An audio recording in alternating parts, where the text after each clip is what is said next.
And criticizing the president for mismanaging the coronavirus pandemic and saying the president has offered no plan for getting the pandemic under control. We've lost more than 220,000 lives of this virus already, but this administration has just given up. The president has said the U.S. is absolutely rounding the corner on the pandemic just days after the country set a single-day record for new COVID-19 cases. White House Chief of Staff Mark Meadows over the weekend said the U.S. was not going to control the pandemic. In Washington, John Decker, Fox News. Wall Street at the close, a huge sell-off as surging cases of COVID-19 threaten more shutdowns. The Dow lost 943 points, the Nasdaq off 426. America is listening to Fox News. This year has challenged businesses across the globe to be their most efficient, which means every hire is critical. Indeed is here to help. Indeed.com is the #1 job site in the world because Indeed gets you the best people fast. Unlike other sites, Indeed gives you full control and payment flexibility over your hiring. You only pay for what you need. You can pause your account at any time, and there are no long-term contracts. Plus, Indeed provides powerful tools to make your search that much easier, like sponsored jobs, which are shown to be 3.5 times more likely to result in a hire. With 73% of online job seekers visiting Indeed each month, Indeed is going to get you the important hire you need, just like they have for over 3 million businesses. Right now, Indeed is offering our listeners a free $75 credit to boost your job post, which means more quality candidates will see it fast. Try Indeed out with a free $75 credit at Indeed.com/Fox. This is their best offer available anywhere. Go right now to Indeed.com/Fox. Terms and conditions apply. Offer valid through December 31st. 8 people under arrest. The Justice Department saying they were carrying out an illegal law enforcement operation in the U.S. on behalf of China. Rather than work with U.S. authorities for assistance with recognized criminal cases, as responsible nations do, China resorts to extra-legal means and unauthorized, often covert, law enforcement operations. Assistant Attorney General John Demers, China says the operation seeks to track down what it calls legitimate fugitives, but Demers says in many cases the hunted are opponents of China's President Xi or are political dissidents, and he calls the operation a violation of the rule of law and international norms. You may soon be able to find out if you have coronavirus antibodies by taking a test at your supermarket. Kroger Health, the division of the grocery store chain, is launching rapid antibody testing in its pharmacies. It's already offering in-clinic and at-home COVID-19 diagnostic tests. Kroger has already been offering the tests in Michigan and Patrons at a local Boston sports club watched dumbfounded today as an unidentified man's personal trainer forced him to put on an embarrassing athletic spectacle for the entire gym. Like a machine, there you go. According to sources, the degrading little show went on for nearly 45 minutes, with the man reportedly being paraded around every section of the fitness establishment, doing anything his trainer commanded. I wish I could turn around and concentrate on my workout, but I can't help but keep watching. He has to know how ridiculous he looks. Sources added that the whole spectacle was made even sadder by the personal trainer encouraging the man to, quote, push himself a little harder. It's like watching a f***ing trained seal. Okay, so when you stand like that, you want to feel pressure in your knees, like this, right here, okay? Okay, give it a shot. You root for him to tell the trainer that he's a human being with dignity and just walk away. But no, he keeps subjecting himself to this. All right. Let's have you get on your back, walk like a crab. Come on. This is the Onion News Network. Hewlett-Packard is known for their basic, no-frills computers, but that doesn't mean they can't keep up with the latest technology. In a press release yesterday, HP said, quote, "We are excited to begin offering that cloud thing that everyone is talking about. We definitely have the cloud on our computers, and it is better than anyone else's cloud." Earlier today, I sat down with HP spokesman Gary Klinman, who said the company couldn't wait to show people, quote, how they do their cloud stuff. We are absolutely thrilled that now people with computers or phones, both will now be able to back things up to the cloud. Klinman says it isn't surprising they're, quote, up on the cloud, considering they're on the cutting edge of all the latest tech trends. Are there any additional features? Crowdsourcing is something we are having. Crowdsourcing 2.0. We have social sharing. We have 5G, 6G, really all the Gs. We have app. We have all of it in the computer. This is the Onion News Network.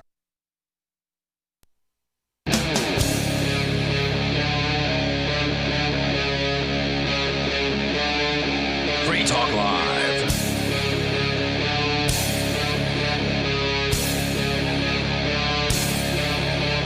It's Free Talk Live, talk radio that you control, the only show where you can call in and talk about anything that's on your mind. That toll-free number is 855-450-3733. And with you tonight, it's Aria. And Ian. And man, masks, craziness, more masks, and evidently this new theory that masks are an aversion to masks, as they're calling it in certain places, it stems from toxic masculinity.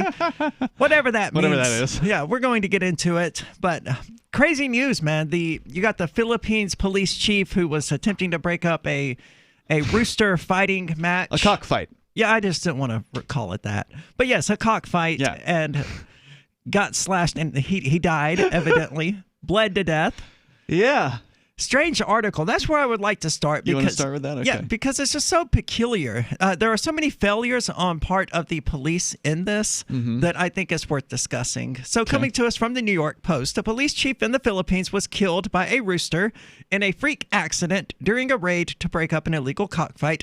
I'm not sure it's really a freak accident. Like, you're reaching into these fighting roosters, right? And they have knives strapped to their feet. Right. Not sure how much of a freak accident that really is.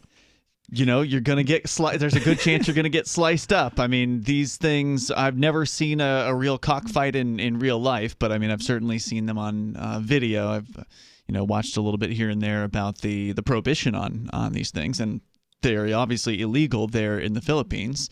So they strap blades to their feet and they set them against one another, and it does extra damage, right? Like the cocks would fight either way, sure. But you put some blades on there and it's probably going to be a fight to the death.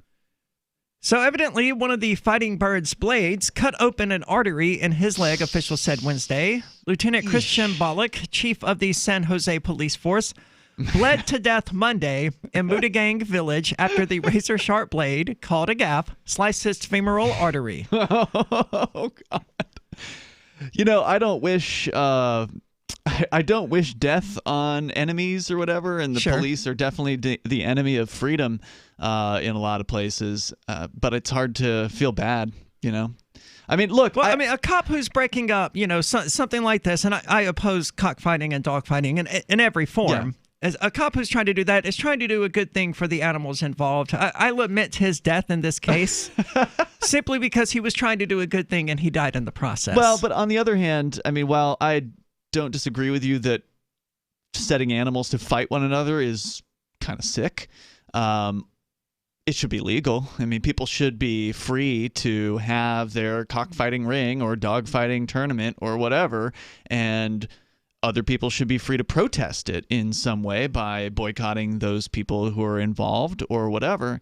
I mean, the fact is, like anything that's prohibited, when you push something underground, it gets more dangerous. Yeah. Now, I'm not saying it's more dangerous for the roosters in this particular case. One of them's going to die, whether it's happens in the legal market. Sometimes both of them die, right? Well, if they weren't strapped to blades, they may not necessarily die. I wonder if it was legal, would the cocks still be strapped with blades? Well, because, and again, by no means am I intimately familiar with this business, but the idea is it's supposed to be a fight to the death.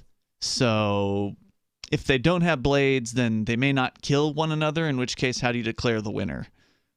Well, in the same way you do boxing matches, even though boxers don't step into the ring and kill each other. I mean, you have a clear winner, you have a clear loser. Right. I wonder if we brought cockfighting into the open market, whether we might see something more similar to boxing than this sort of insanity. Yeah, I don't know. It's an interesting question. I don't know if it's legally tolerated in any places. I don't think it is, but if ESPN was going to run, the cockfighting show or whatever, if there were roosters being killed on their show, people would boycott them en masse. You would think so. But if they limited the damage by not strapping them with weapons, they could probably get some amount of viewers, just like the Discovery Channel gets when they show a lion eating a gazelle or whatever. I'm sure. They're not amplifying the situation. They're just letting nature unfold.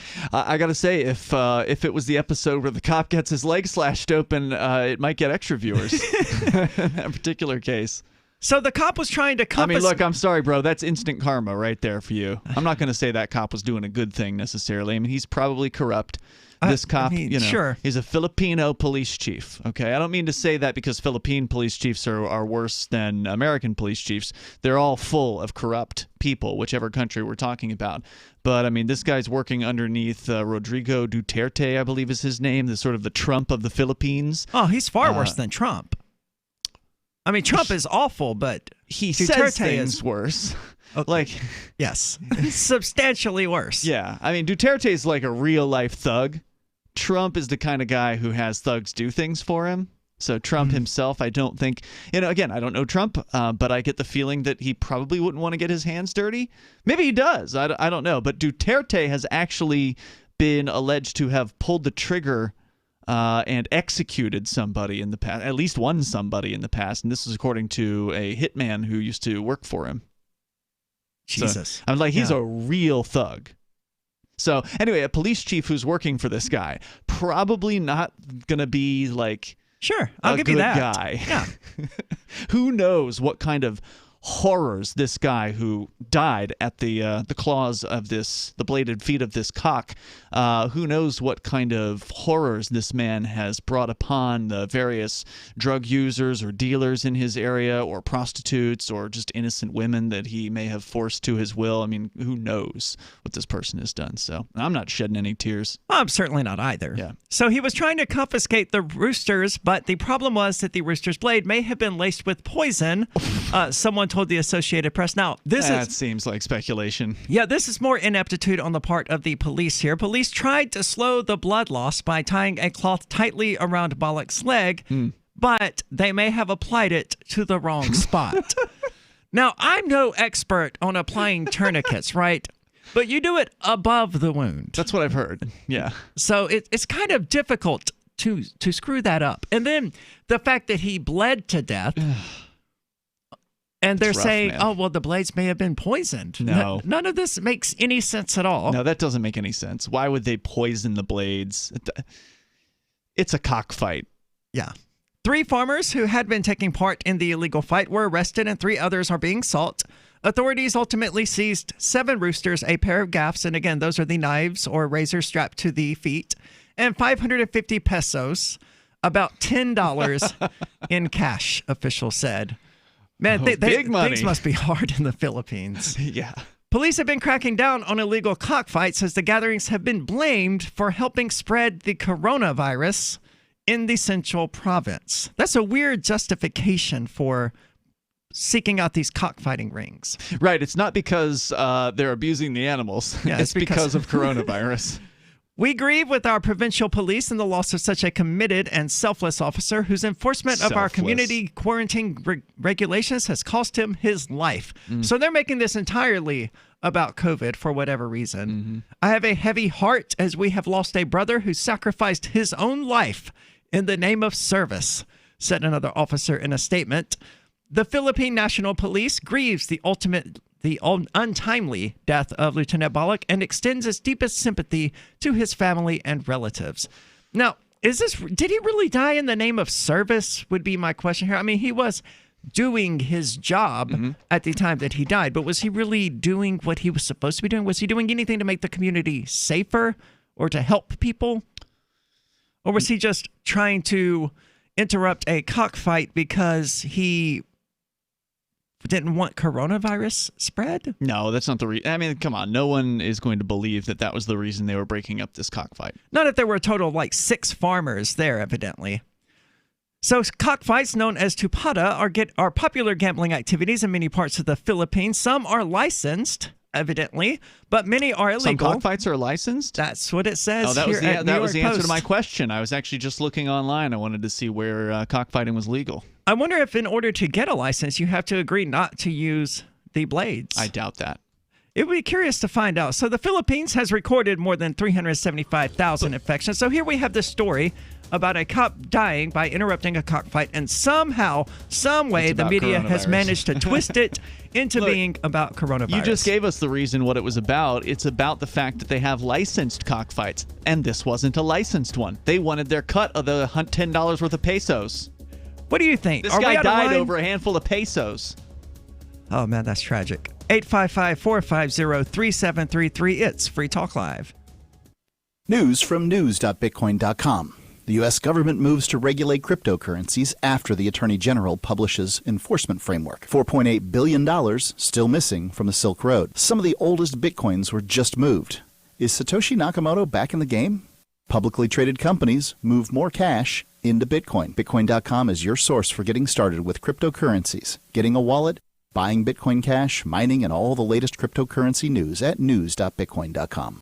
Divi's been a pretty good investment for Free Talk Live. Their ad campaign started in September 2019, and from mid-March to mid-July, the values soared by 10 times. It's not too late. Divi's new wallet hasn't even released yet, and other things are happening that I can't even say on the radio. If you want to invest and potentially do well, go to diviproject.org. I can tell you that FTL is deepening its partnership with the guys from diviproject.org. Past performance is not an indication of future profit. diviproject.org. D-I-V-I project.org. What if the United States and the Soviet Union had fought on land, sea, air, and the astral plane, struggled for dominion across parallel dimensions, or on the surface of the moon? What wonders would have been unveiled? What terrors would have haunted mankind from those dark and dismal dimensions? Come closer, peer through a glass darkly, and discover the horrifying alternative visions of World War III from some of today's greatest minds in science fiction, fantasy, and horror. Weird World War III. Available now from Baen Books at baenbooks.com. Having taken her father's throne, Sarah Calhoun has fallen out with one of her best allies, and her brother Nathaniel heads into Imperial Philadelphia with a reckless plan. Her uncle Thomas, armed with new powers and new allies, aims to remove Sarah from her throne and from the world of the living. To survive, and to gain the strength she needs to fight an impossible war, Sarah must unite the Mound Builder Kings to enact an ancient rite that will propel her beyond mortality. Servant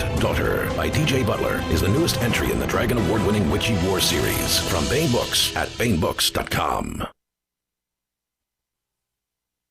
Don't worry about things you can't control. Isn't that what they always say? But it's about impossible to avoid worrying about what's going on these days. The government has used the war on guns, the war on drugs, and the war on terrorism to tear our Bill of Rights to shreds. But you can fight back. The 10th Amendment Center has proven it, racking up major victories. For example, when the U.S. government claimed authority in the NDAA to have the military kidnap and detain Americans without trial, the nullifiers got a law passed in California, declaring the state's refusal to ever participate in any such thing. Their latest project is offnow.org, nullifying the National Security Agency. They've already gotten model legislation introduced in California, Arizona, Oklahoma, Missouri, and Kansas, meant to limit the power of the NSA to spy on Americans in those states. We'd be fools to wait around for the U.S. Congress or courts to roll back Big Brother. Our best chance is nullification and interposition on the state level. Go to offnow.org, print out that model legislation, and get to work nullifying the NSA. The hero Edward Snowden has risked everything to give us this chance. Let's take it. Offnow.org. Some of you asked, and now we've delivered. LRN.FM's live Keene, New Hampshire studio shows are now streamed in HD on Twitch. Visit our channel at twitch.lrn.fm and give it a follow. If you have Amazon Prime, you get one free subscription on Twitch. If you use it on our channel, Twitch will give LRN.FM a monthly piece of your Prime subscription cost. So please watch, follow, share, and subscribe to twitch.lrn.fm. That's twitch.lrn.fm. The new 4th edition of Healing Our World, The Compassion of Libertarianism, will take your understanding of liberty to a deeper level and has over 1,300 updated references, new cartoons, and a foreword by Dr. Ron Paul. With discounts for multiple book purchases, the 4th edition of Healing Our World is a great gift for the liberals, pragmatists, environmentalists, and Christians in your life who think libertarianism is cold-hearted. Get yours today at healing.freetalklive.com and use promo code FTL for a $5 discount. You're listening to the best liberty-oriented audio streamed around the clock, on the air, and online. This is the Liberty Radio Network at LRN.FM.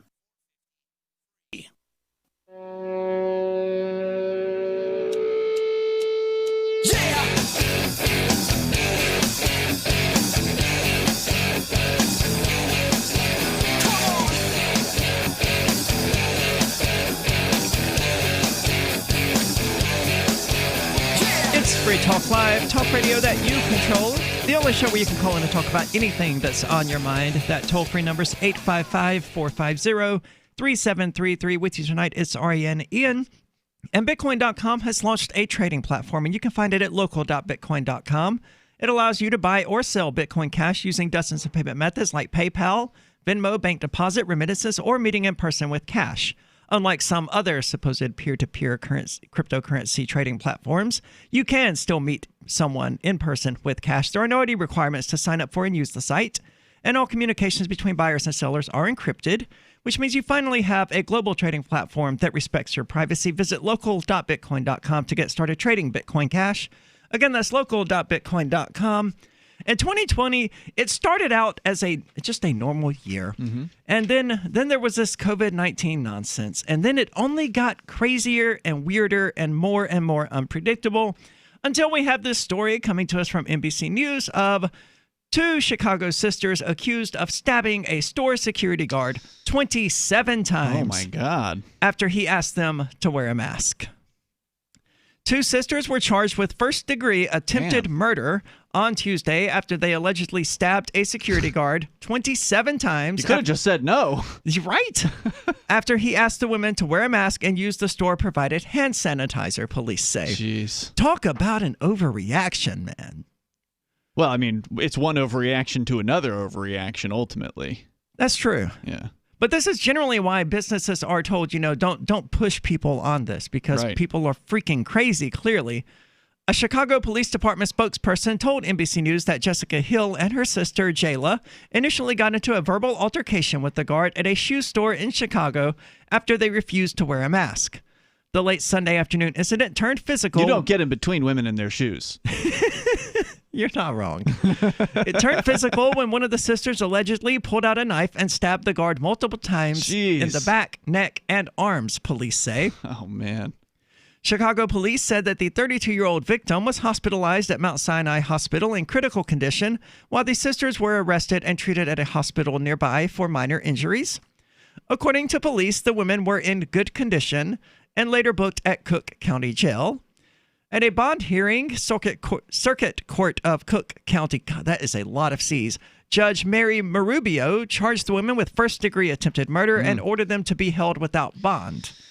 I don't know if it's first degree, but it's pretty outrageous. Wouldn't first degree be premeditated? That's right, yeah. Yeah, this doesn't sound like it was premeditated. No, I would sounds agree. like spur of the moment. Second degree. The sisters, a court-appointed attorney, could not be immediately reached for comment, but the Chicago Tribune reported that the defense lawyer argued that they were acting in self-defense and that they have bipolar disorder. They have some kind of disorder for sure. If someone asks you to put on a mask or something, you don't whip out a knife and stab them 27 times. That's mental illness. The defense attorney added that the pair had not intended to commit a crime, nor did they have a criminal record, but the judge said the sheer number of stab wounds was concerning, the Chicago Sun-Times reported. It's the latest on a long list of violent mass disputes happening all over the country. In September, an 80-year-old man near Buffalo, New York, died from, quote, blunt force trauma to the head a few days after he asked a man to wear a mask at a bar, who allegedly later shoved him to the ground. In May, two men broke a security guard's arm at a Target in Los Angeles after they refused to wear masks to enter the store. I noticed they're only using examples of people who refused to wear masks turning violent. They're not saying anything about the people who are wearing masks turning violent on the people who refuse to. Right, which because certainly that's does happened happen. too. Yeah. Yeah. But they're picking and choosing which examples to use in order to fit their narrative, trying to make the anti-mask people look more crazy. Yeah, when it's really not. It's not that one-sided at all. Sure. I mean, there have definitely been people who have, if not been attacked, been threatened over not wearing masks in public by the pro-mask people. And at least one man is facing charges after refusing to wear a mask at an early voting site after election workers and law enforcement asked him to put on a mask or leave, authority says. Wow. This happened in Maryland. Daniel Swain, 52, was charged Monday with violation of a governor's orders. And is that even illegal? Violation of a governor's orders? Yes, sadly, in pretty much every state that I've looked at as far as their statutes on governor's orders, so-called emergency orders, there's what you would call the enabling statute. So by default, the governor doesn't have these emergency powers, just like sort of if you just look at the Constitution. So they passed a statute. Almost all, I'm pretty sure all the states at some point in the last 100 years have passed a statute that says if there's an emergency, then the governor can go ahead and make emergency orders, and then, he can just say whatever he wants, and it's the law. And if you violate any of them, then it's a misdemeanor charge, and usually that involves up to a year in jail. So I'm just curious how America got to this point where an elected politician can issue an order and we have to obey it. And it's treated like law. Mm-hmm. Yeah. I mean, that was the whole issue with tyrants and kings and all of that, is that the king said, hey, get down on your knees. You were breaking the law to disobey. And now we have this same situation here where Sununu and other governors, they may not be literally telling us to get down on our knees, but we do have to obey any orders that they issue. Yep, and they treat them like they're laws. And look, I don't believe in the whole system at all, right? Like, no, I don't care. It's a waste of time to. Right. Yeah. It doesn't matter to me that somebody wrote a thing called a constitution. I didn't sign it. I don't agree to it. So, but even under their own system, this isn't supposed to be allowed. Yeah, but it's happening anyway. You have to judge a system based on whether or not it follows its own rules, and it does not. It does not. It makes them up as it goes. Clearly. That's right. So the Hartford County Sheriff's Office said in a Facebook post that he was charged with violation of the governor's orders and trespassing after he refused to leave the voting site or comply with the location's mask policy. So he was denied the right to vote. Sort of. Mm-hmm.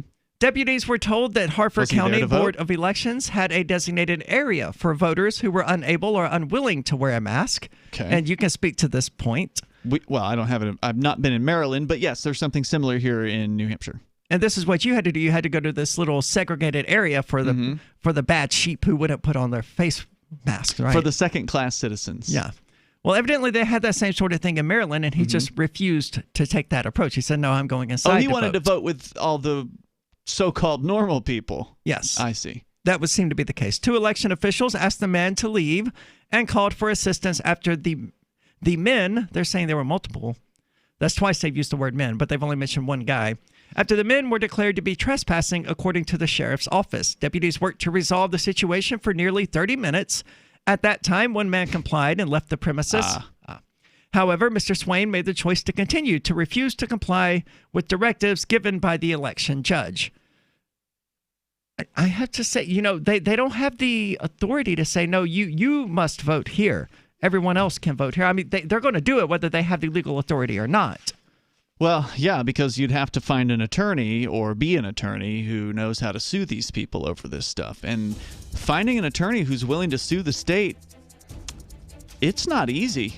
No, it's and really it's expensive hard. Because the state has basically an infinite amount of money. And, the person paying for the attorney or the attorney themselves, they don't have infinite amounts of money. What do you think? Should you be allowed to vote with the, quote, normal people just because you're not wearing a mask?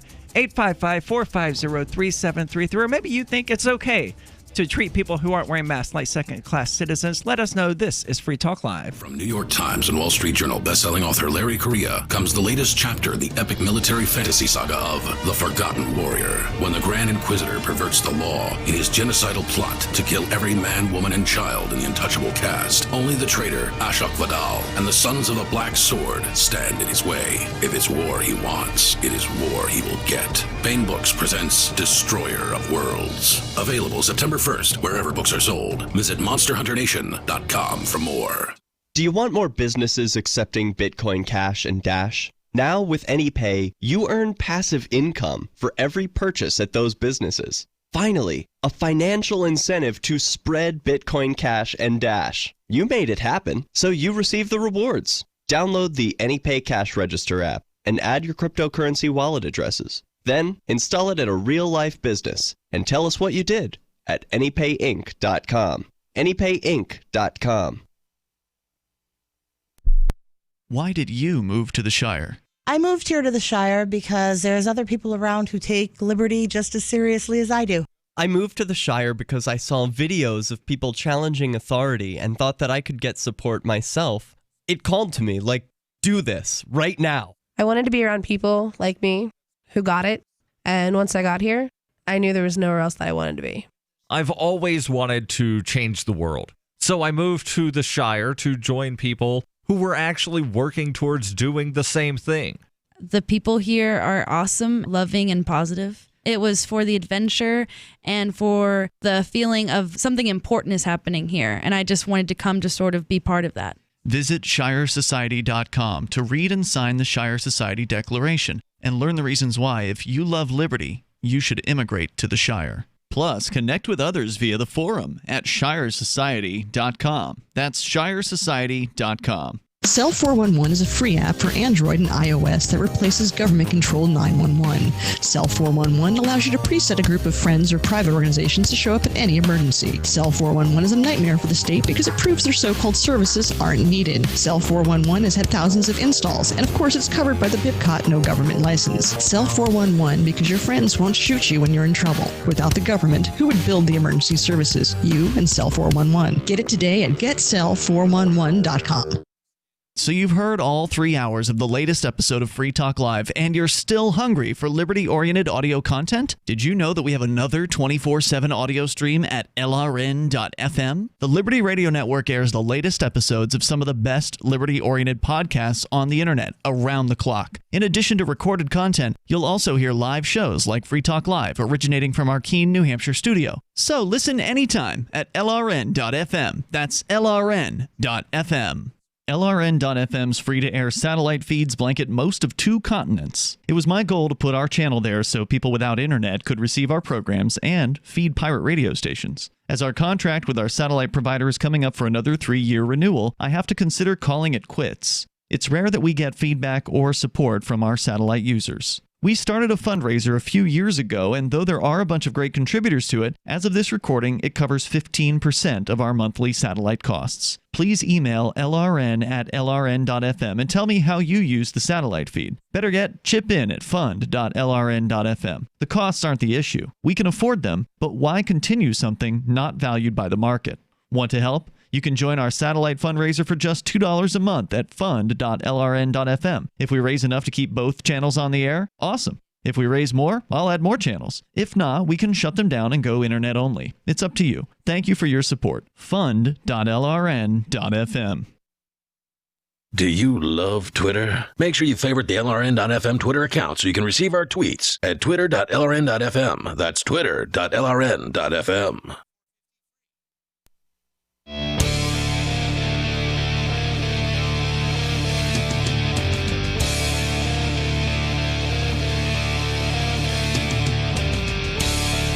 It's Free Talk Live, talk radio that you control, the only show on national radio where you can take control of the airwaves and talk about anything that's on your mind. No matter who you are, only one person I think has ever, no one's ever been banned from calling Free Talk Live, Yes, they have.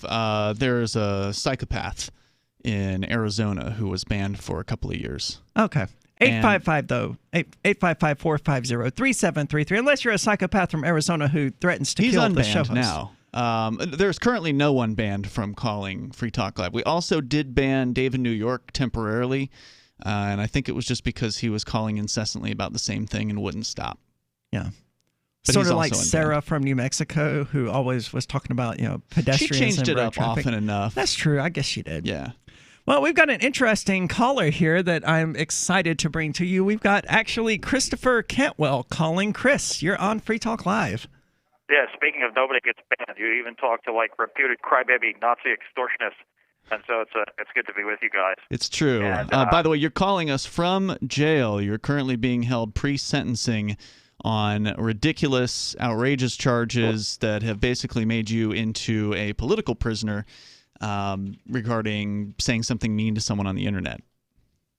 Yes, I am. I faced 22 years in prison for losing my composure with a guy who I called the cops on twice, and so for essentially saying the same thing that kids say when they're playing Xbox against each other. When it's all said and done. I don't play Xbox. I've heard this said many times that worse things are done on Xbox Live on a routine basis, and so it's probably best that I stick to Telegram. But even that did not save me, sadly, from the Joint Terror Task Force, which had been watching me. Had a full field investigation into your humble correspondent since the prior October. And so when I went to them seeking help, and I said, this terrorist organization has defaced my website and won't stop harassing me, they didn't respond to my complaint because they were too busy trying to get something on me. And after 8 months of that, they finally figured out what they were going to charge me with. And so That's what happened with that. But, Well- I'm calling in about something that is far more important and time sensitive, which is the second most important election in America coming up this coming Tuesday. Obviously, the country and the world will be destroyed if Donald Trump isn't elected. I'm sure everybody else already knows that. But not everybody knows that they have to save the country. They've got to elect Aria DeMezzo for sheriff of Cheshire County, and I'm calling to give you my official endorsement, Aria. Can I ask why? Because I thought about endorsing Eli Rivera, and I The figured that incumbent. maybe if a reputed Nazi crybaby and convicted extortionist endorses him, then that might harm his reputation and cost him the election. And then I realized that guilt by association doesn't work on Democrats. Otherwise, Hunter Biden would have destroyed his father's political career a long time ago. And so instead, I figured what I should do is endorse you and tell people to vote party line Republican in every place that they are. No matter what they're doing, they have to vote party line Republican because as whatever the faults of the Republican Party, they're the only force capable of saving us from the Democrats at this point. So you're endorsing mindless party line voting. This is far from mindless, Ian. I look. All I do while I bounce off the walls of my cell is listen to the news and talk radio and whatnot.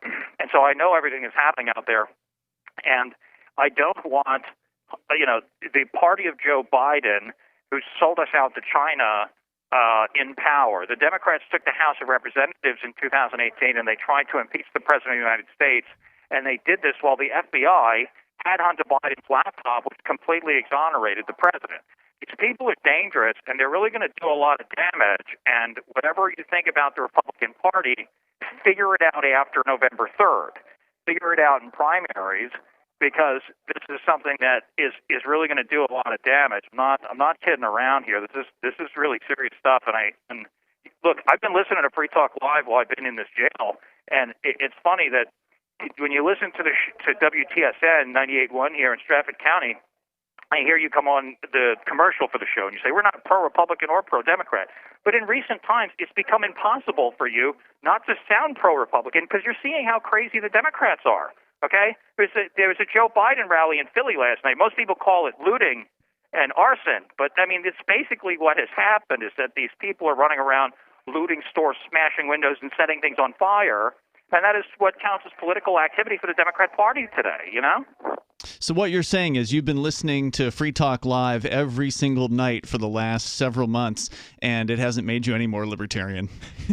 I didn't say that I've been listening to it every single night, but I have been listening to it, and I've been enjoying the show, especially since it's become impossible for you not to side with the president, right? I think that probably... I don't think we've ever decided with Trump. He's been right on a few things, but so was Obama towards the end of his term as well.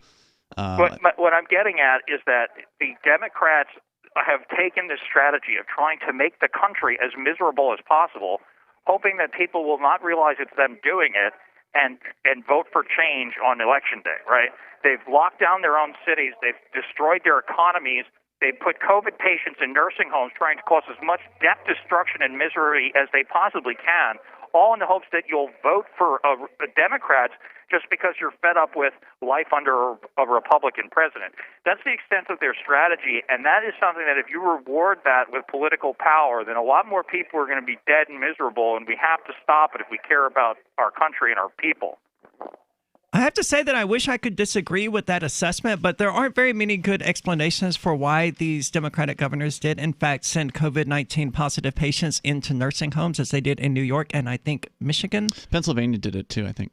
There were a number of states that did it, and it's really hard to explain any other reason they may have done this beyond either A, they're psychopaths and they wanted to eliminate elderly people, or B, they wanted to get the death numbers up for some sort of agenda. Yeah, they definitely were trying to kill senior citizens, so you'd be upset about grandma's death and vote for change in November, right? And the other thing is, look at what's happening with the economy, okay? Like, the economy is up, and that is despite the fact that, like, the biggest states run by Democrats, New York and California, have shut down their economies, right?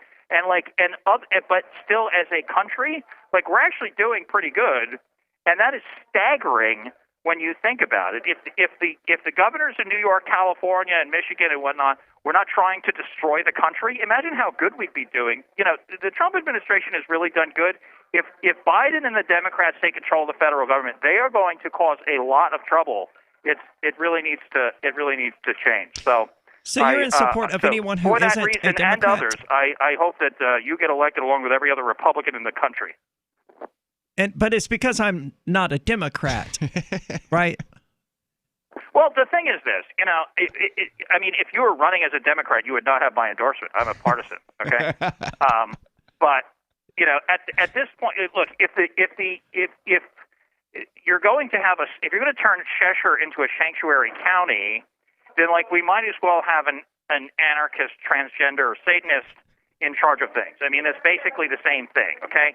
I mean, Eli look, the Rivera's fact is, sanctuary policy is going to destroy Chris, Cheshire as fast as anything else. The fact is, Chris, if Arya had been sheriff earlier this year, you may have not have been arrested by the federal government because she would have kept them out.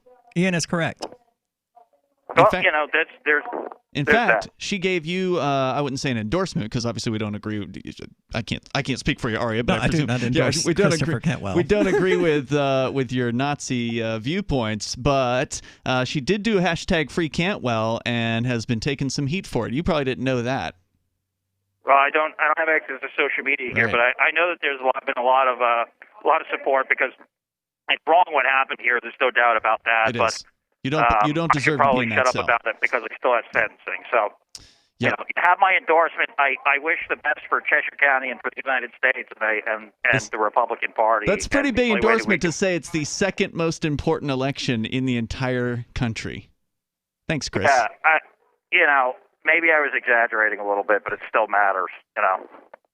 Well, Chris, thank you so much for the call. And, you know, I wish I could say thanks for the endorsement, but I really can't. Because ultimately it's not backed by anything I stand for. Because you know as well as I do that you and I disagree on almost everything that people can disagree on. I just happen to have an R next to my name, and that's, for whatever reason, even though I'm way to the left of Rivera, that's not as bad as having a D next to my name. 855-450-3733. This is Free Talk Live. Silver has always been nature's very own antibiotic, and only one system allows you to generate an endless supply of natural silver solutions. SilverLungs.com. You'll find no wild claims or pseudoscience, just a lifetime of nano-sized pure silver solutions. The Silver Lungs generator allows you to make your own, so stop paying for silver solutions. The unique lung delivery system targets respiratory infections where other silver solutions simply cannot reach. See the Silver Lungs generator and lung delivery system at SilverLungs.com. That's SilverLungs.com. Are you ready for what's next? It's likely coming. More food shortages, power outages, grocery stores closed, social unrest. Ask yourself, do you have enough food and supplies on hand to last at least 30 days? Most Americans do not, but you can. Avoid the panic of the last-minute rush. Order your 4-week supply of emergency food today from MyPatriotSupply.com. Starvation or dependency on the government are your only alternatives. Avoid those and the pain of being unprepared. Go to MyPatriotSupply.com right now. Build your emergency food supply with meals that last up to 25 years in storage, shipped discreetly to your door. Folks that know what's coming are using today to prepare. There's time for you to do the same. That's MyPatriotSupply.com, the original Patriot Preparedness Company. MyPatriotSupply.com. Hi, I'm Dan Pilla. I started fighting the IRS over 40 years ago when they tried to seize my mother's house. I sued the IRS and won. I beat the IRS then, and I've been beating them ever since. I wrote the book on tax debt settlement, and I've helped thousands of people deal with tax problems they thought might never be solved. I can help you too. If you owe taxes you can't pay, don't wait another day. There's no such thing as a hopeless tax case. Call 800-34-NO-TAX or go to my website, danpilla.com. That's danpilla.com, danpilla.com.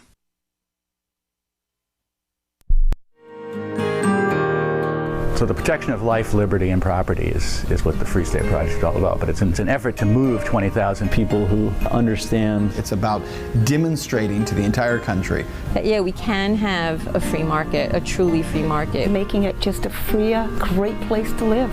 It's the world's largest voluntarist libertarian community, and it's only getting bigger. That's amazing, to be able to move to a place where other people passionately believe in being free and independent. What the Free State Project is managing to do, though, is to put their money where their mouth is. It's physically getting up across the country and saying, let's go someplace and let's demonstrate the power of these ideas. There's a lot of kind of philosophy that surrounds liberty. There's a lot of thinking about it and talking about it. But here in New Hampshire, people are doing it. 101 Reasons Liberty Lives in New Hampshire, a documentary by Free State Project Early Movers. Watch it free at 101reasonsfilm.com. 101reasonsfilm.com. If you want to know the latest about Free Talk Live before we go on the air, all you need to decide is how you want it delivered. It's your choice. Visit news.freetalklive.com to receive our usually weekly news updates by email. Plus, we have a Twitter account at twitter.freetalklive.com, and you can follow us on the decentralized Mastodon platform at toot.freetalklive.com. So please follow us at toot.freetalklive.com and sign up for our emails at news.freetalklive.com. Are you a cryptocurrency advocate? The Crypto Tip is the ideal outreach tool to help new people discover cryptocurrency. It's a printable business card-sized tip that you can give to service providers, preferably in addition to a good cash tip. When the server scans the QR code, it'll bring up an explanation of cryptocurrency, how to install a wallet, and allow them to claim the tip. If they don't claim the crypto, you get your tip refunded to you after a time period you specify. Plus, if they do claim the tip, you get an email alert. Create as many tips as you want at cryptotip.org. That's cryptotip.org. You can put the Liberty Radio Network on the air in your area. Visit broadcast.lrn.fm to learn how. Broadcast.lrn.fm.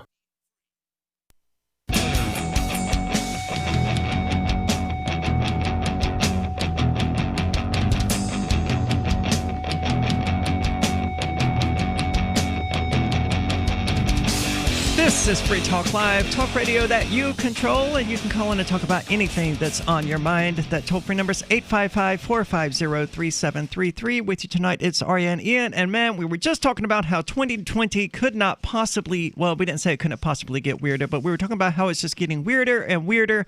And then an actual Nazi called into the show to endorse the trans Satanist candidate for sheriff here in Cheshire County.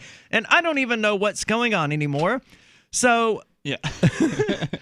Evidently, other people are making the argument that an aversion to masks stems from, quote, toxic masculinity. Whatever that means. What is toxic masculinity? I feel like I probably should know because I've got so much overlap with leftist circles these days, but I wouldn't know. I think it has to do with things that man things bad. I really don't know. I don't know if that's necessarily true. I don't know. I'm going to look into it. You're going to look it up. All right. Yeah. Do you want me to share the story? Yeah, absolutely. The source is from the New York Times, but in this case, we're getting it from unfoldtimes.com. They deserve some credit because apparently they copied and pasted the article from the New York Times to help people avoid their pesky paywalls. And good on them for that. Yeah. Of course, I resent and oppose intellectual property in the first place. Yeah, I think that once a publication publishes something, i.e., making it public, then it is therefore public. Agreed. Ideas and information should and wants to be free. Yeah. And these old dinosaurs in the New York Times and these other old media companies that are trying to lock down their content, they'll get what they deserve in the long run, which is to say, put out of business. So before we dive into this, according to Wikipedia, toxic masculinity is used in academic and media discussions of masculinity to refer to certain cultural norms that are associated with harm to society, which isn't a real thing, and to men themselves. Traditional stereotypes of men as socially dominant, along with related traits such as misogyny and homophobia, can be considered, quote, toxic, due in part to their promotion of violence, including sexual assault and domestic violence. So evidently it's toxic masculinity is when testosterone gets carried away and a dude becomes violent. That's what I'm getting away from this. It's not a very clear definition. It just has to do with violence. But anyway, let me go into this story here. From unfoldtimes.com and the New York Times, Anand Girardas, writer of Winners Take All, the elite charade of altering the world, wrote, quote, "There was really a dominant pressure of males who were who clearly really feel that carrying a mask would so expose their vulnerability that they might moderately danger demise from the virus. Unquote. When President Trump returned to the White House, or for whatever reason it says White Home. Did they change the words of this story? On October 5th, after spending 3 days hospitalized with COVID-19 at Walter Reed Nationwide Army something's wrong with this. It says Army Medical Middle. Yeah, it looks like they've changed random words to avoid automatic copyright searches and stuff. Clever. He stepped out onto the balcony and ripped off his face mask. I'm going to try to correct this because it's pluralized masks. To greet his supporters, he was sending a transparent sign. He had gone to conflict with a ruthless enemy and are available out unscathed, nonetheless standing robust. This is getting weird. So this is someone who's not an American. He was sending a clear sign, is almost certainly what the New York Times wrote, and he changed clear to transparent. And he had gone to battle probably with a fierceless enemy, and is the next line, quote, "I'm higher. And perhaps I'm immune, I don't know. However, don't let it dominate your lives," unquote. He stated in video later that day, minimizing the hazard of the virus that has now killed greater than 220,000 individuals. They really worked hard to avoid tripping any automatic search results. You're reading through it at the same time, I take it? Yeah. That very same day, when the Democratic presidential nominee Joseph R. Biden Jr. posted a video of himself on Twitter carrying a face mask, the Fox information host Tommy Loren recommended that he, quote, carry a purse with that, unquote. The implication, no robust, highly effective man would resort to mask carrying. Well, was he carrying it all daintily? I have no clue. That mask wearing has become such a gendered issue isn't stunning for public well-being researchers. This is so hard to read. Public health researchers. This is hard to read. A 2016 paper by the Los Alamos Nationwide Laboratory discovered that males are much less seemingly than girls, I presume much it less was originally likely. women, to undertake protecting behaviors like washing arms, social distancing, and carrying masks. Now, that's probably true. Women do tend to, this is obviously strongly generalizing, but they tend to be the more protect me kind of version of humans, right? Like they want, traditionally in a male-female relationship, the woman is seeking some form of protection from a man. That's kind of like a classic male-female relationship. And so this is also one of the theories as to why more men are involved in the libertarian movement than women, is the idea that they tend to seek out protection. They want to feel kept safe, and the government has interesting this because that role. sort of is the definition of toxic masculinity that we discussed earlier, that men are naturally more dominant and women are naturally more submissive. I don't know whether or not those things are biologically or sociologically true, but that was the whether definition. It's biologically true, I don't know, but it does seem to be sort of historically true, right? Biologically, women are weaker physically than males, right? I mean, there are obviously outliers to this, right? Like a woman who works out every day. Sure, but we're speaking in aggregates here. Yeah, a woman who works out and does bodybuilding or weightlifting is going to be stronger than a lot of men who don't. But overall, just by virtue of being born, women don't have the upper body strength that men do. It's very hard to find a woman, for instance, who can do, who's not regularly in a gym, right, who can do one pull-up. Well, it's not easy to find one man who can do one pull-up either. Maybe that's true. But I was able to do a pull-up without having done any practicing on pull-ups, right, over the last decade or two of my life. And every girlfriend I've had has been completely unable to do one of them. Really? Yeah.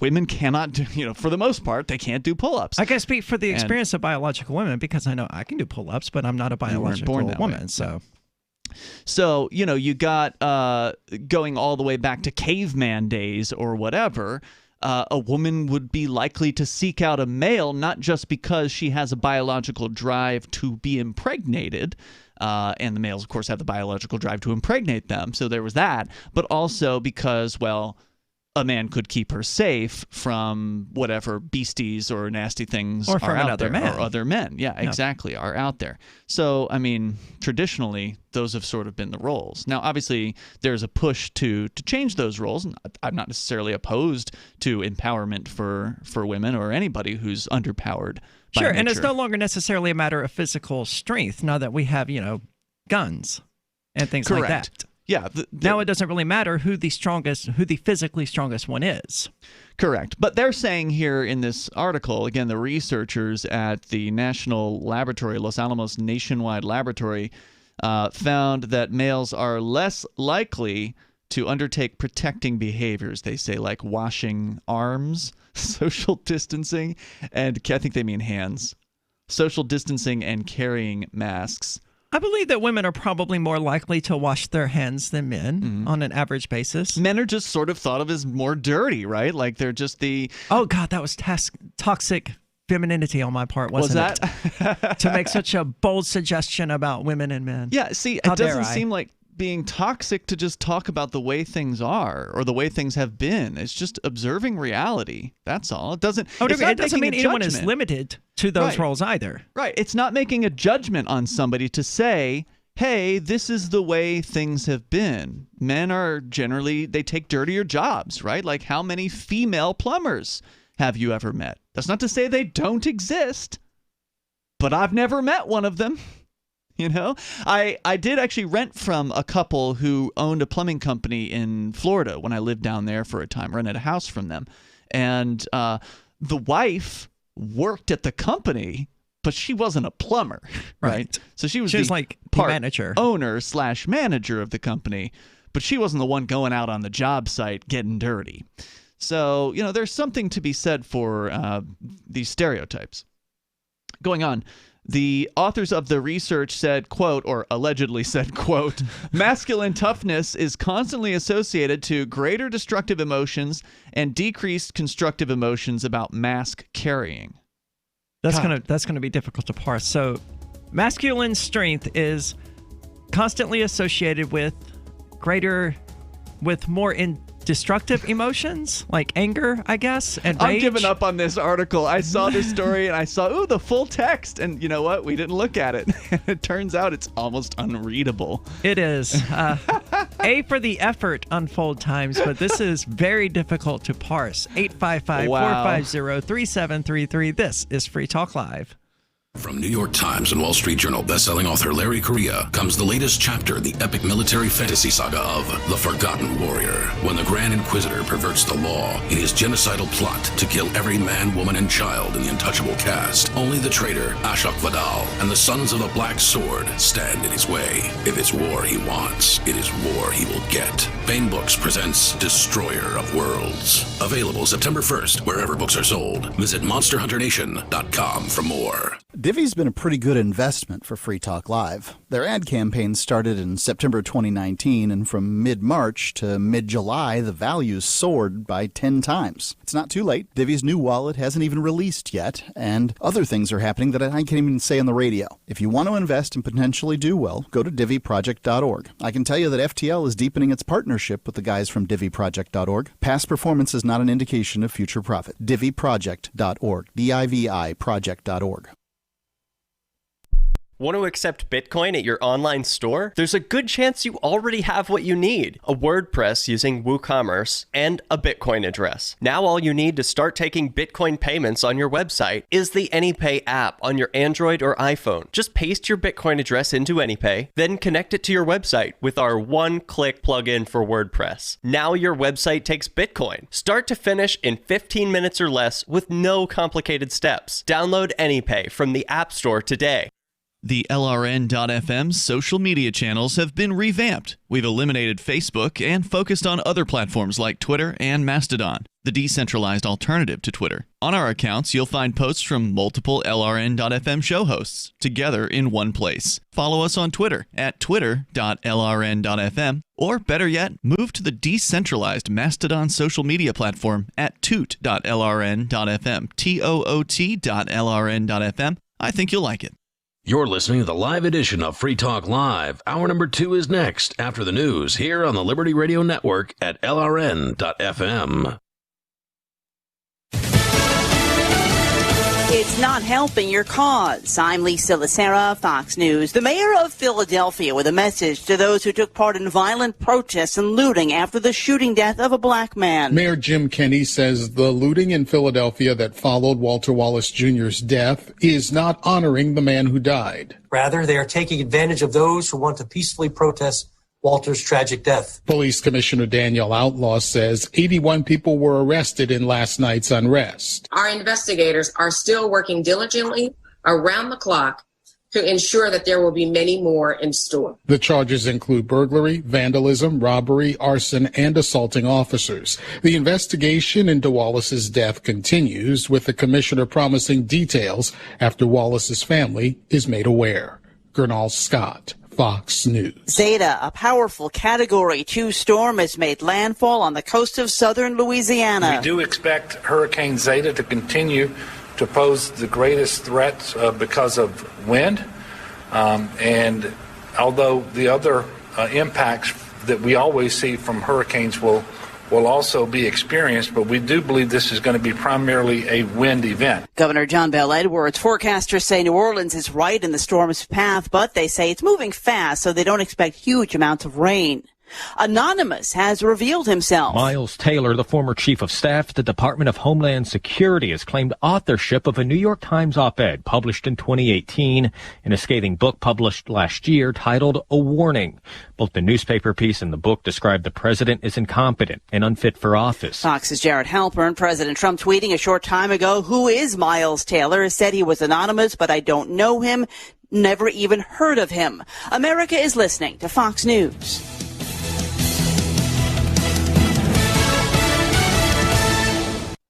This holiday season, more people will be mailing stuff than ever before. Stamps.com brings the post office and now UPS shipping right to your computer so you can mail and ship anything from the convenience of your home or office.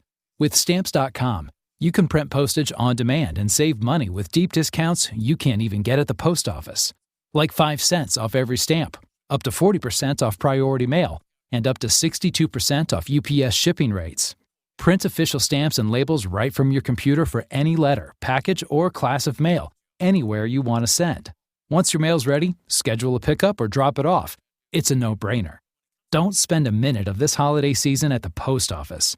Right now, listeners get a special offer that includes a 4-week trial plus free postage and a digital scale with no long-term commitment. Just go to Stamps.com, click on the microphone at the top of the homepage, and type in Fox. Stamps.com. Enter Fox. Go right now to Stamps.com. Enter Fox. The Postal Service ordered to make sure election mail gets delivered in a timely fashion. A federal judge has ordered the U.S. Postal Service to reverse limitations on mail collection imposed by Postmaster General Louis DeJoy. As a result, DeJoy's guidelines that he issued in July limiting late and extra trips to collect mail have been effectively rescinded. Judge Emmett Sullivan wrote that USPS personnel are instructed to perform late and extra trips to the maximum extent necessary to increase on-time mail deliveries, particularly for election mail. Sullivan ordered the Postal Service to inform workers of the court's changes as more mail-in ballots continue to flood in.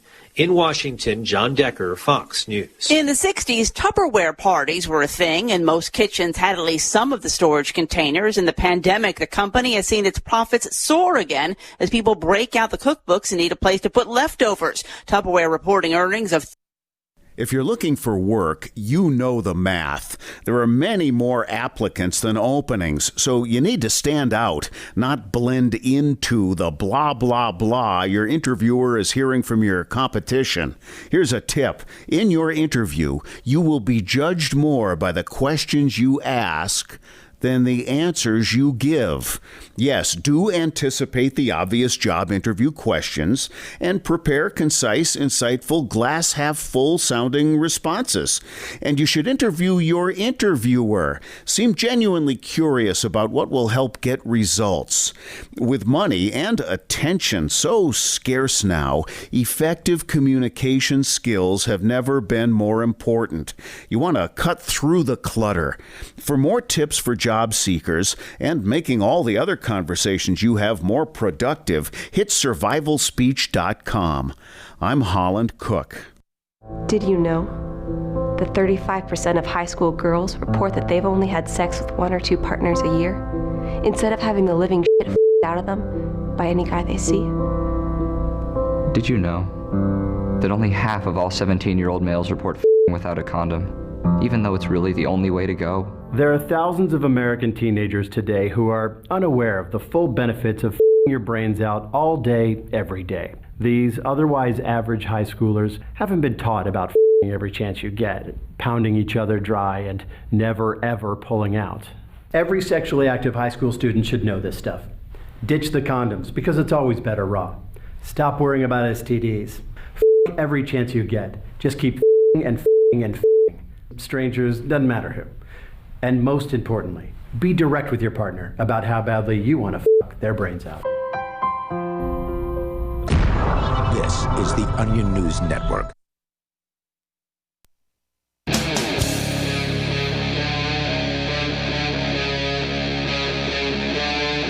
Free Talk Live.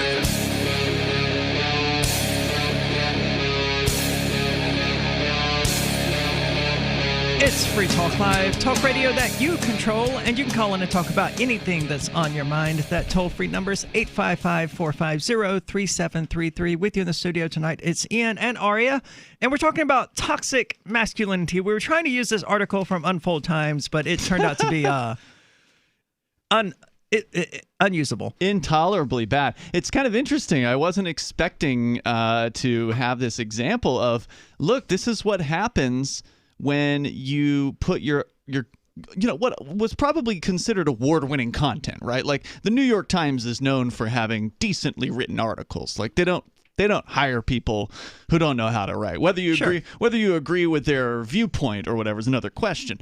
But so, you probably have a well-written article with a ridiculous concept about this toxic masculinity, and then you put it behind a paywall. So in order to get this information out, some guy made a website called unfoldtimes.com that probably takes news stories, puts it through a filter that replaces certain words with synonyms, basically, and in some cases very awkwardly, because clearly it wasn't read over by anybody who can speak English particularly well. So I think it was just an automated, drop the thing and drop the link in a filter and then it comes out the other end.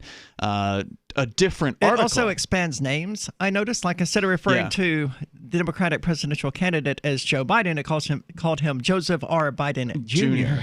Right. And this is all to avoid triggering filters and DMCA complaints and copyright claims and all that sort of nonsense. Right. They'll claim that, it's I don't know if this stands up legally. I don't know if this person even is in the United States, whoever it is that's behind this this article. The site, when you go to like the About page, for instance, is very poorly written. The DMCA page is poorly written. The DMCA page is like, if you contact me, I will take your stuff down within 24 hours, like totes for real, I promise. Mm-hmm. Right. Well, of course, he'll say, this isn't your stuff. It's clearly different. Look at all these different words in here. So it's interesting because, the New York Times, whoever it was that wrote this piece, now they've basically had this, I don't know what the right word is, like, gutted, bastardized version of their articles. It's not even readable. I did my best, and I found my mind just like wandering off as I was going through. I couldn't keep track of what this person was actually trying to say, and I know the original story wouldn't have been that bad. So that's like the unintended consequence of putting your stuff behind a paywall is somebody is just changing all your words and taking your article and making it garbage, which is way worse than, you having your article out there in full so people could actually read it and understand it. Worse, there's actually an interview section of this article, and it's which one? Of the Unfold Times one, and it's every bit as bad as you would expect because it continues on through there. The supposed direct quotes from people are just butchered, like this one quote: "He's a weak man who has all the time longed to be a powerful man, and he's a weak man's concept of a powerful man." It's like, dude, that's so clearly butchered. God. No one who speaks English would write such a statement or even speak such a statement, not unless they were drunk. Yeah, I feel like that I owe our listeners an apology for even trying to read that on the air. Well, I know, because it brought up the interesting point about intellectual property. And we made the best of it. Yeah. This is an issue simply because the New York Times thinks they can withhold their information from people. And I understand, it's their information, but once they publish it, it's no longer their information. How come there's not, or maybe there is, a darknet website that you can pay, Monero for like $1 worth of Monero or something like that and get full access to the New York Times and, whatever other paywalled old media sites are out there? In order to do that, wouldn't they have to basically hack the New York Times? No, they could just have a subscription. Oh. Like borrow someone's subscription from them. Yeah, there used to be a website years ago. It probably still exists. There was a time when it was more useful, and it was called bugmenot.com, where you could go to bugmenot and then just put in the website you want, so nytimes.com, and it would come up with logins for you that people who had logins to the site shared with BugMeNot. So the idea was you were sharing your login with the rest of the internet, essentially. Now, obviously, sites found out that this site existed, and they started shutting down the accounts that were being listed on that site. So they ended up adding a rating, right, to each login. You would rate whether it's working or not working, and so you could kind of get at a glance, and these old ones, they're not going to work. They've been shut down. And people just kept adding logins to the site, and that way you could try that login, and maybe it would work and get you into the site. It's kind of a cool idea. It is. I wish something like that still existed. Well, like I said, it may still exist. Whether it's useful or not is another question. But there are other people who have been talking about this idea ever since COVID started, that people who refuse to wear a mask are struggling with their own masculinity or something to that effect because it's considered weakness or something like that. And that seems to me not to be toxic masculinity, but a man who's walking around doing a thing or not doing a thing because he's scared of appearing to be weak doesn't strike me as a particularly masculine person. You mean because he's afraid of what people will think? Yeah, isn't masculinity supposed to be about strength and dominance and establishing oneself? And I would yet, think so. The argument here is that toxic masculinity is causing people to be afraid of being dominant and establishing themselves. Vox, which is a left-leaning opinion/news site, has a piece about it that they wrote back in August. And there have been different pieces. Mother Jones has one, which is really lengthy, about this. And actually, the word toxic does not appear in this particular article, but the general gist of it is similar. They say, fellas, is it gay to not die of a virus that turns your lungs into soggy shells of their former selves, drowning you from the inside out? Is wearing a mask to avoid death part of the feminization of America? Is it too emasculating to wear a mask to protect the others around you? Does staying alive make you feel weak? You can tell the viewpoint of the I have to the author automatically interrupt, though, because this author is already spewing nonsense. There is no narrative out there that suggests that a person wearing a mask is doing so for their own safety. No, That's the narrative not the is for the safety of others. Yes, That's but what the author said. twice brought up during those questions. Are you scared of dying? Are you scared of appearing to be feminine because you want to continue staying alive when that's not part of the equation here? It's not about protecting the mask wearer. And I would expect, one of these left-leaning sites that repeatedly hammer that point home to people on the right, that this isn't about protecting yourself, this is about protecting others, wouldn't lead with such loaded questions, two of which are demonstrably false and unrelated to the point at hand. Well, this is Vox. According to many men, yeah, Poll after poll, most recently a Gallup poll from July, has found American men are more likely to not wear masks compared to women. Specifically, the survey found that 34% of men compared to 54% of women responded that they, quote, always, unquote, wore a mask when outside their home, and that 20% of men said they never wore a mask outside their home compared to just 8% of women. No, but did the survey ask them why? I suspect Or is the not. author here just going to speculate that it's because the men have testosterone and this makes them unreasonable and aggressive monkeys? I mean, what is the author arguing here? Well, let me go on. And why? What's startling about these numbers is it's now been months since the U.S. first implemented measures, including statewide lockdowns, in response to the coronavirus. Since late April, health experts and medical professionals have stressed the importance of wearing masks. Although not all of them. I know health experts and medical professionals who say it's all a bunch of BS. But anyway, he says, as more and more research has found, the virus spreads through face-to-face close contact like talking, sneezing, and coughing. U.S. cases and deaths continue to rise. At the same time, scientists are finding that men are more likely to die from COVID-19 and still do not know why. With deaths and rising cases, it seems unclear what would convince more men to wear masks. According to bias, behavior, and health experts, the reason is maddeningly simple. Masks aren't manly, he says. I don't know how they could make that sort of assertion. It's very peculiar to me. We're going to get into this. What do you think? Is wearing a mask, does it make you gay? Do you feel gay when you wear a mask? Give us a call. Let us know. 855-450-3733. Maybe to you it's the same as, might as well just throw on some panties and carry a purse. 855-450-FREE, as in free of masculinity. On a multidimensional probe, the Syscov Trans-Temporal Vehicle Clio discovers two entire universes have been annihilated in a massive time-traveling accident. Robert Kaminsky and his crew race home with the news, only to learn their own universe is next. To pull off the impossible, they'll have to embrace the unpalatable by placing their trust in the admin, Syscov's xenophobic sister universe, and the same people who tried to kill them all only months before. The Valkyrie Protocol by David Weber and Jacob Hollow. Available October 6th, wherever books are sold. Visit Bainbooks at Bain.com for more.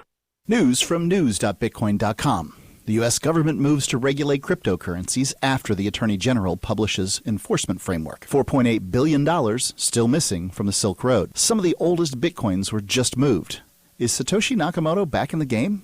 Publicly traded companies move more cash into Bitcoin. Bitcoin.com is your source for getting started with cryptocurrencies, getting a wallet, buying Bitcoin Cash, mining, and all the latest cryptocurrency news at news.bitcoin.com.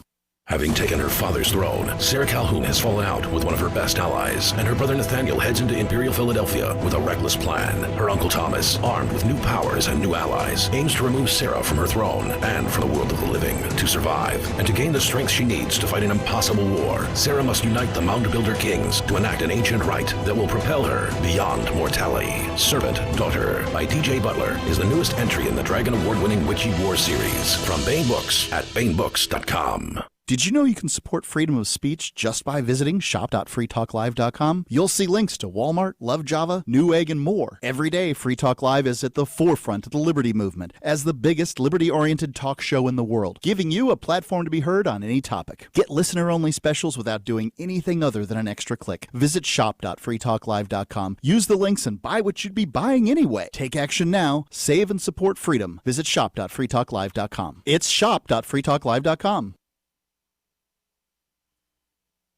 Free Talk Live. I don't care what they wrote down on pieces of paper. The fact is, this government exists through consent. It exists through mass consent because people believe in it. It's a cult. People believe in the idea that it's okay to aggress against their neighbors so long as they have a good reason for it. They believe that it's okay to aggress against their neighbors so long as a majority of people walking into some booth check a box somewhere. People spend more time thinking about the government and pledging allegiance to the flag than they do. Many people spend more time pledging allegiance to the flag than they do praying to their God. Their religion is this government. It's actually, if you believe in like the Christian religion and all that, putting other gods above your God is usually a pretty bad thing. Yeah, to me, the Pledge of Allegiance is simply a prayer to the God of the government. It's essentially religious indoctrination for the state. Free Talk Live, 7 nights a week from 7 to 10 Eastern, live on the Liberty Radio Network at LRN.FM.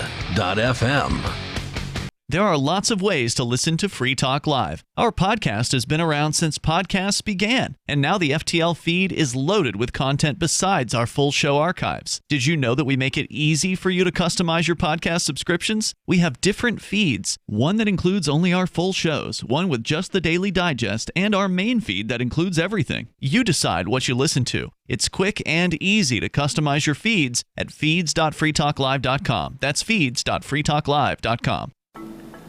How many lawyers does it take to change a light bulb? None. They'd rather keep their clients in the dark. There are too many lawyer jokes to count.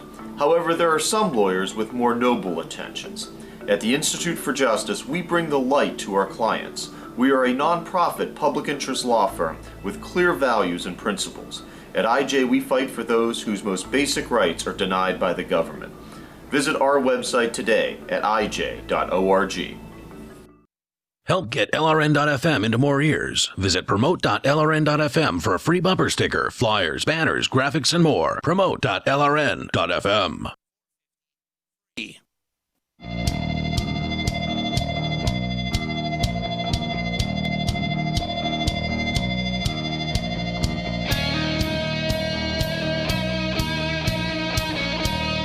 It's Free Talk Live, talk radio that you control, the only show where you can talk about anything that's on your mind. 855-450-3733. Maybe you think wearing masks is feminine. Maybe that's why there are so many anti-mask people out there. I don't think that's the case, but maybe you think so. What do you think? Give us a call. Let us know. With you tonight, it's Aria and Ian. And AnyPay 2.0 is here, and crypto payments are now faster than ever if you're using the Edge wallet, handcashbitcoin.com, or Dash wallets. In those cases, your experience will be smooth, but some wallets aren't ready for this impressive new technology.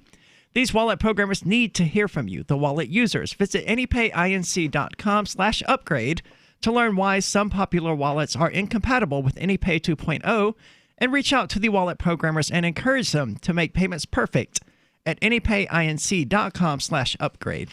It is always fun to explain to people at these stores that use AnyPay. It's like, no, you don't have to change it anymore. I can just hit the AnyPay QR code that pops up. And they're like, oh, I didn't know that works. So, well, it depends on the user, honestly, and whether or not they know what they're doing. But if they do, and they're using one of these up-to-date modern wallets, then it's absolutely flawless and lightning fast. There is a bit of an awkward growing pains period that we're going through right now where users and cashiers and owners need to be updated on the fact that AnyPay 2.0 exists and what it really means. But, man, if you get the right tools, this works great. It does. Yeah. I love it. anypayinc.com/upgrade. Especially get in touch with Koinami. Mm-hmm. Evidently, they're still a really popular wallet, but they're lagging behind. Yep. And if they don't take care of things, they're going to end up being just like Jax.io ended up, just obsolete and unused by anyone. So we're talking about toxic masculinity here, or as I would probably characterize it, a lack of masculinity, because I have to imagine that anyone who is not wearing a mask because they think it makes them look gay or it makes them gay or whatever isn't suffering from toxic masculinity, but a lack of masculinity. Meaning they are too concerned over what people will think about them. Yes. Mm-hmm. And I don't want to associate masculinity with strength or courage or any of those kinds of things, but at the same time, strength as an individual is an important thing. Maybe they don't suffer from a lack of masculinity then. They just suffer from a general lack of strength and a lack of character. I mean, if that's your concern, why do you care whether or not someone thinks you're gay? That would be my question to them. If you think wearing masks are gay, so? I mean, over the last 9 months now this has been going on, 8 or 9 months, and we're here every single night. I'm here 6 nights a week, usually, sometimes 5, sometimes 7, depending on who's off. And I don't think we've ever had someone call in and say, I don't want to wear a mask, that'll make me look gay. I mean, that's the one thing we've not heard so far. And yet there's article after article after article here. If you look up toxic masculinity and the word masks, I mean, there's a ton of stories all with the same exact perspective. And you know what? What about the women who don't want to wear masks? I mean, they're just being cast aside here in this news story. It's like, or opinion/news or whatever. The viewpoint appears to be, well, look at all these men that don't want to wear a mask. They are just toxic masculinity, blah, blah, blah. They're afraid of what people will think. They're afraid of being gay. Well, what about all the women who aren't wearing masks? They said it was 8% here, according to a 8% survey. who had never worn a mask. Wore a mask outside. And now there was 20% of men who said the same thing, but that's still 8% of women who are not wearing a mask. You know, the author doesn't even venture to guess or speculate. Are these women attempting to be men? You know, like what? Do they suffer? Or maybe from toxic masculinity? Maybe these people, both the men and the women, are individuals who have thought about this and have realized, and I'm sure there's different stories as far as why people don't want to do this, but what about the people who actually came to the conclusion that they think they're being lied to, or that this isn't as serious as the government and the media are making it out to be? I mean, there's all kinds of reasons to not wear a mask that have nothing to do with what other people think. Because if it was about what other people think, then, well, that's the reason why a lot of people do wear masks, I think. A lot of the people who are against wearing masks are wearing them because they're worried about what their neighbors will think of them. On that note, a lot of men. Not just on men and women, but what about people like me who are trans and who oppose masks? Who, in your case, you do a lot to be feminine. Yeah. Aren't you taking estrogen or something like that too? And testosterone blockers. Yeah. So it would seem to reason that if toxic masculinity was causing this, then I suffer from toxic masculinity and don't want to appear feminine, according to this author, despite doing pretty much everything that I can to appear feminine. Right. I think they're very confused, this author. Yes. Yep, absolutely. Should I give you more from this person? Yeah, absolutely. So they say attempts have been made to make masks aesthetically more stylish, more age-appropriate, and more sustainable in a hope to appeal to the maskless and change their ways. Sports heroes like LeBron James and Mike Trout have been photographed playing with masks on. And that sounds like a really stupid idea. And when President Trump finally wore one in public in July, his supporters rushed to praise him. See, if you just wear masks, guys, people will love you. Here's all these sports heroes who are doing it. Still, some see masks as weakness, and men, regardless of politics or race or sexuality, don't like being seen as weak. This virus can't do push-ups or race cars. So, Talk about toxic gender assignments, man. Well, can you repeat that line again? Something about racing this cars? This virus can't do push-ups or race cars, so the usual displays of dominance are meaningless. Instead, it can best be battled by, of all things, putting on little cloth accessories. But can it? Can it really? I mean, don't the boxes of these masks actually carry disclaimers that say that they won't stop viruses?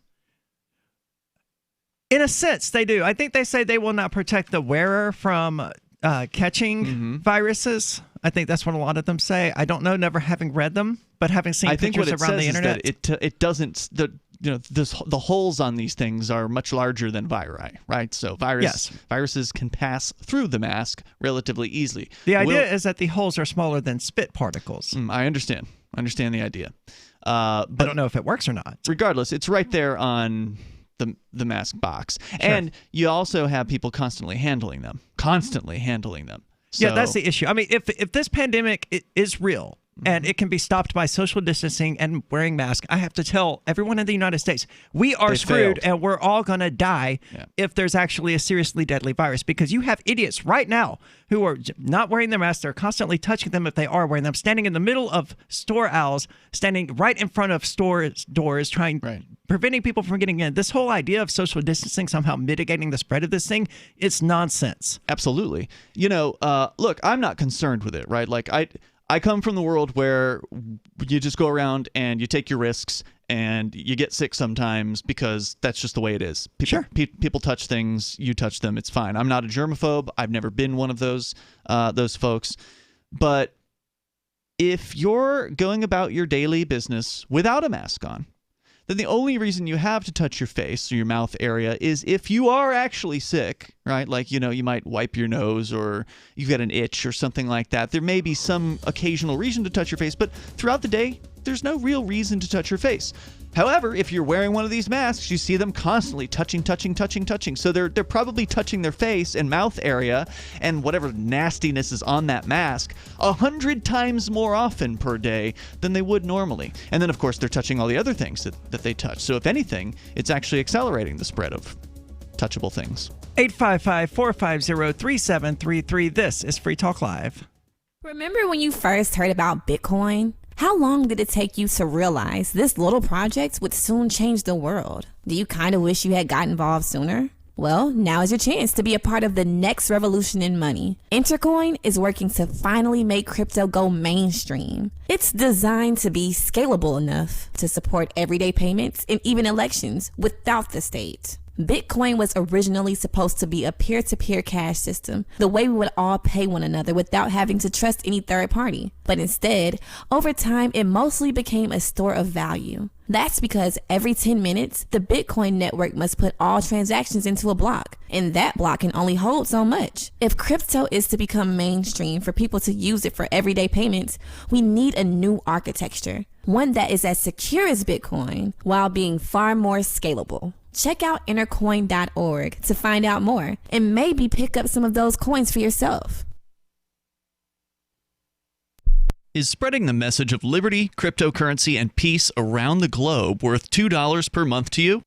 As you may already know, in addition to our internet feed, LRN.FM broadcasts on free-to-air satellite across North and Central America, as well as Sub-Saharan Africa. And we've been available on satellite for free 24/7 since 2010.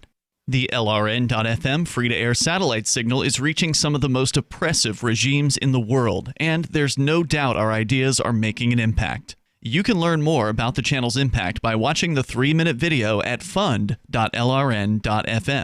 If you'd like to help free minds globally with our ideas of liberty, cryptocurrency, and peace, you can donate as little as $2 per month via fund.lrn.fm. You can help us continue and expand our satellite broadcast to multiple continents. Visit fund.lrn.fm today, and thank you for your help. Don't forget to share the link on social media. That's fund.lrn.fm.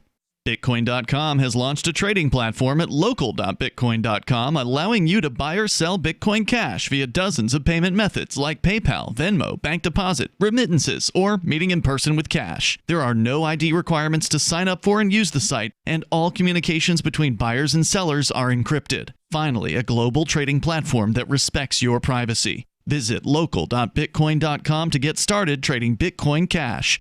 local.bitcoin.com.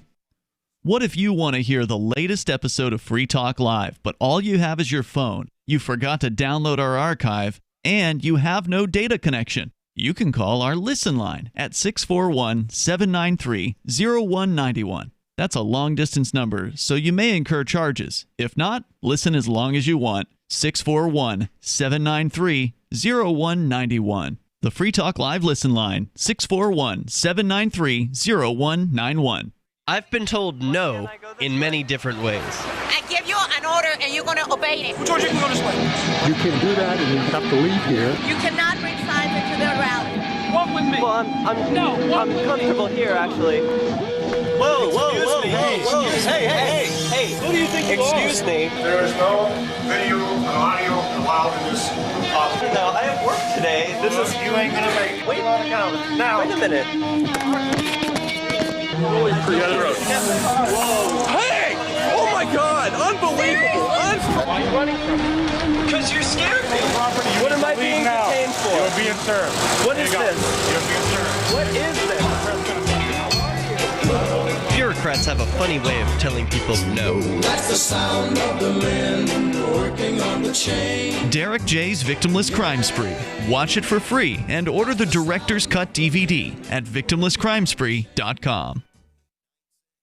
Some of our live shows are streamed in HD on Twitch. Please follow and share at twitch.lrn.fm. That's twitch.lrn.fm.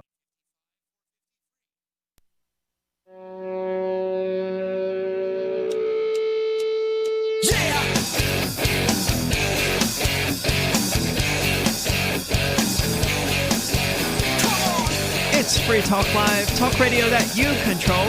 The only show where you can call in and talk about anything that's on your mind. That toll-free number's 855-450-3733. With you tonight, it's Aria. And it's Ian. And, you know, I remember seeing these stories a few weeks ago of the rock band, I don't know what type of music they were, that played a show where everyone was in bubbles. The Flaming Lips, an old punk band, I guess. And I'm told it was pretty dystopian. However, I'm also Did you see the pictures? Yeah. Okay. I'm also told, however, that that's the kind of thing that band would have done, pandemic or not, because they always have sort of done weird stuff like that. So apparently that particular band, the singer, had a bubble in which he would roll out into the crowd, which is a kind of a cool gimmick, right? Sure. Like normally there's crowd surfing or whatever. This sort of takes it to a new level. I think that's a cool gimmick. So that was the only thing they'd done with it in the past. Now everyone in the audience was in a 6-foot diameter bubble, which was sealed. So can you imagine listening to music through that? Can you imagine not suffocating in that? Well, apparently the amount of air they said was able to sustain you for a couple of hours. Depending on how hard you're partying, I guess. True. And there were people dancing in said bubbles. That sounds like a really bad idea. I never thought about the fact that, in order for these bubbles to even be effective, they had to have been sealed. That's right. Which meant you were in there with your own air. Correct. I don't know how much oxygen a human being breathes in, a 2-hour period, but I can't imagine that 6 cubic feet of air is actually going to be healthy for a human being. Yeah, that's a good question. You certainly would be rebreathing some amount of your exhalations in that particular case. Hope they didn't have Taco Bell that day, man. Well, that was another thing. You just made me think of another aspect to this that I didn't think of when we first talked about this story, which is, I've been to my share of concerts before, and there's no shortage to sweaty guys and gals who, they got really bad body odor, and you don't want to be anywhere near that person. Imagine being the person whose job it was to help these people out of their balls, right? Because you probably need help putting this thing. I don't know what you do. I imagine there's like some hookup to a pump or whatever, because you're not going to blow this thing up yourself, right? So there's got to be like a guy, as you're going into the venue, you get your ticket and they give you your plastic ball or whatever, and then you go and it's inflated and you step into it, or you step into it and then it's inflated. I would assumed it was more like a hard plastic hamster ball type of thing. It didn't look like hard plastic. That would also probably be prohibitively expensive. Yeah, no, I don't think it was hard plastic. So somebody helps you get in and out of this thing, right? It's got to be somebody who's helping you with this. And so imagine the stench of one of these people with like nasty body odor trapped inside this ball for an hour and a half to 2 hours, dancing, getting all hot and sweaty in this ball. And then your job is to stand there and help this person get out. And then there's this rush of nasty, like stagnant air that's been sitting in this ball for 2 hours. It sounds awful. It does. Yeah. And another thing that sounds equally awful, perhaps even worse, is the Colonial Theater here in Keene. Oh, somebody puked in one of those balls, too. Could they have acquired alcohol at this concert? I suspect they did. If not, they did it beforehand. True. So the Colonial Theater here in Keene is planning to hold, and it hurts me to say this, a, quote, online dance party for a 2020 fall fundraiser. They're calling it was coming, though. I mean, man, I don't know. You knew it was coming. They had drive-in concerts. But they can had you ever bubble be ball prepared concerts for online dance party? It's the lamest of lame. I mean, it's the when you posted this earlier, you just kind of posted it in the Keene chat group that we have here in town with the activists. It's just sort of as a local news item of ridiculousness, and it's like, no, we need to talk about this. This is absolute. Pathetic. It's just so lame. We've talked on the air about this before. Captain Kickass, of course, has commented as a performer. You also are a musical performer. You guys did a concert this summer at Forkfest. It was great. You can see it on the Free Keene YouTube channel. Just search for FUD, FUD. There were no bubbles or masks. No, and it was a great time, and people enjoyed themselves. But the reason that this is, worth talking about here is because it takes away all the reason to have a dance party. When you are at a dance party, the whole idea is to be in that party with other people, to dance and feel that experience, the vibrations or whatever you want to call it, with those other people, to be motivated by that to some extent and have a good time with people.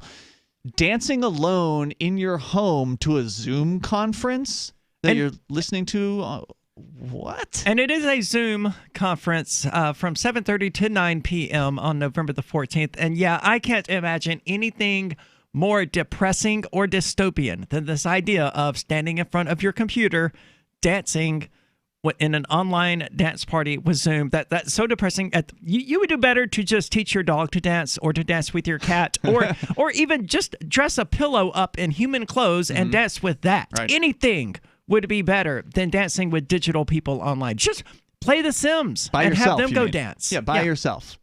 Because you are essentially by yourself when you're in this so-called dance party that they're going to be having. And by the way, charging for.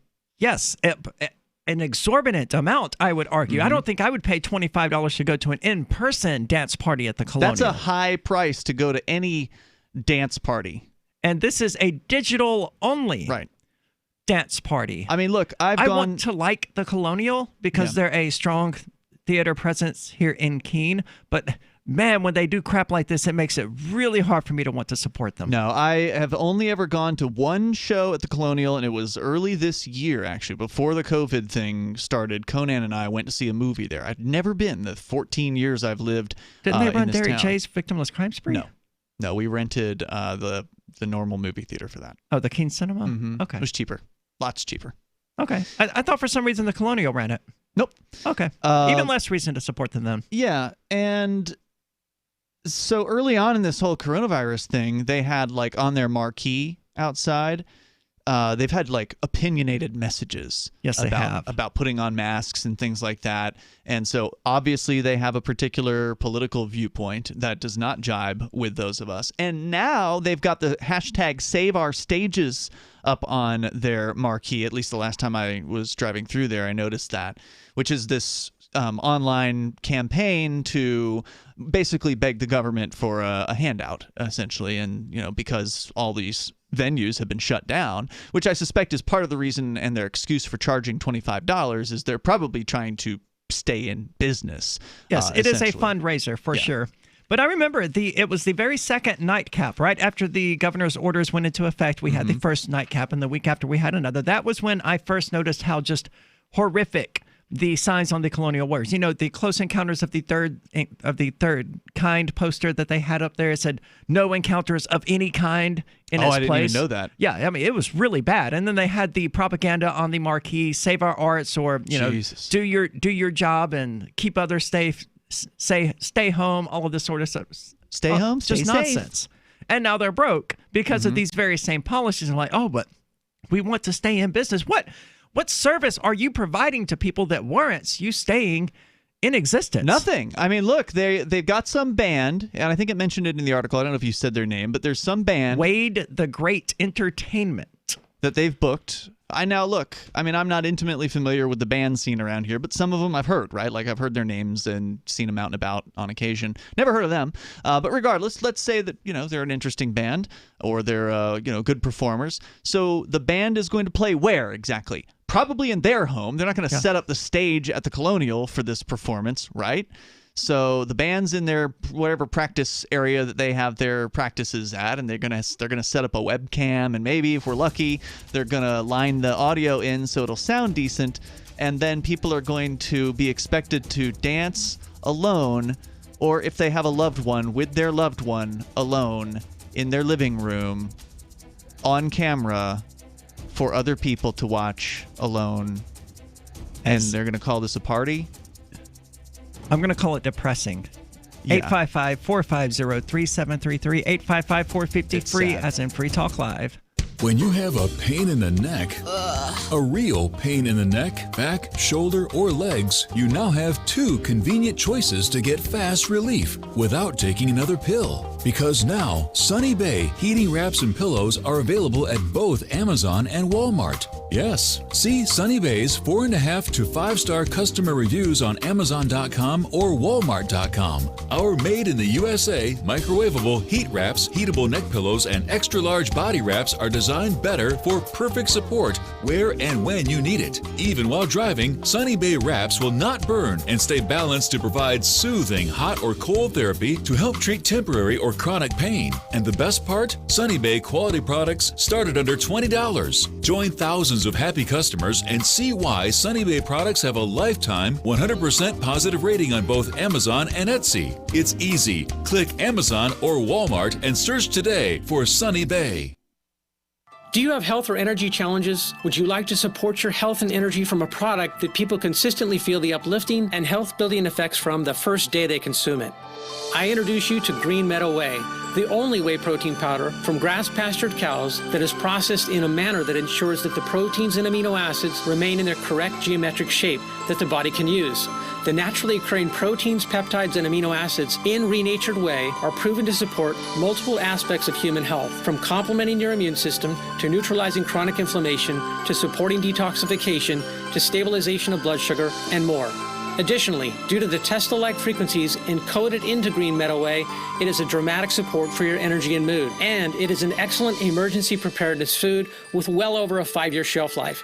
To order, call 888-988-3325. That's 888-988-3325. Or visit greenmeadowway.com. greenmeadowway.com. On Free Talk Live, we're bringing people to the ideas of liberty every day. From wrestling superstars like Glenn Jacobs. You guys really are having an impact, I believe. Like I said, a lot of where I am now is due to listening to Free Talk Live. You changed my mind on some very important issues years ago. To random people tuning in on the radio. I was kind of stuck in the left-right paradigm. I heard your show by chance on a Saturday night. From there, I went on, joined the Free State Project, and become an amplifier. So, I mean, that's really the reason why I amp is because I know that if it wasn't for you guys being on as many stations as you are, I never would have found the ideas of liberty. Your amp will directly change more lives by getting Free Talk Live in front of people looking for talk radio online and on the air.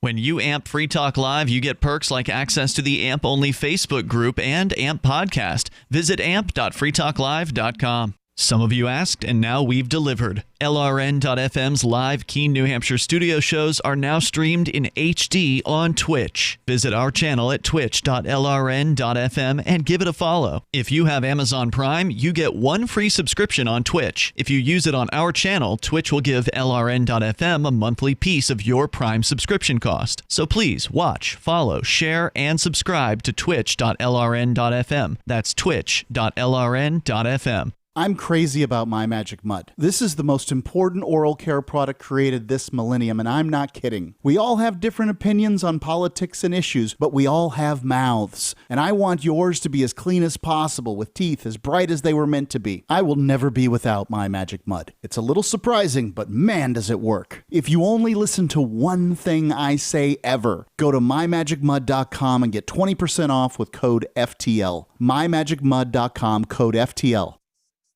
Love what we do? Please help support our international satellite channels at patreon.lrn.fm. That's patreon.lrn.fm.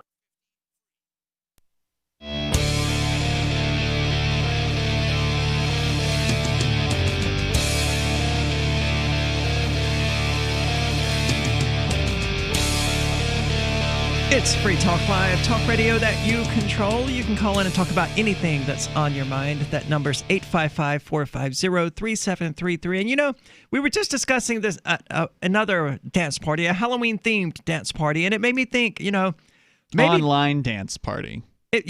It made me think, okay, well, what about an online haunted house tour or something like that? And then I realized, you know, in a lot of cases, I would rather play like Resident Evil 2 or 3 or some sort of survival horror game than go to an actual supposed haunted house, right? You know, one of these places for thrills and chills or whatever.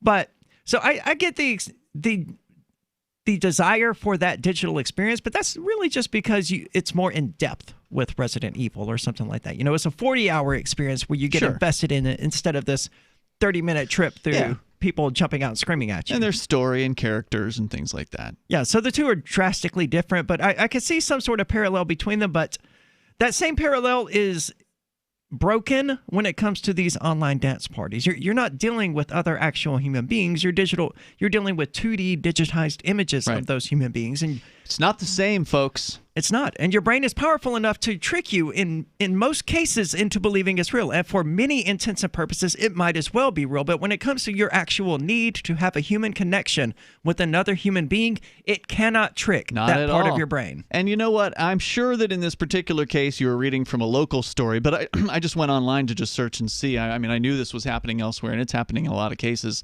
and has been going on. I mean, there's even an article in the New York Times earlier this year about how to throw a digital dance party. Yay! It doesn't seem like it would be even hard to figure that out, right? Like, who needs to know how to do that? And who needs to be told how? I guess people, that's a great question, who've never used Zoom before. I didn't read the article, but there's multiple stories about it. The whole point is to encourage it. Right. So the idea is to put the idea into people's heads of like, oh, well, we got to do something. So let's have an online dance party. As somebody who's actually been to a number of raves in my life, a couple of my girlfriends were big into raves, so I've been to quite a few of them.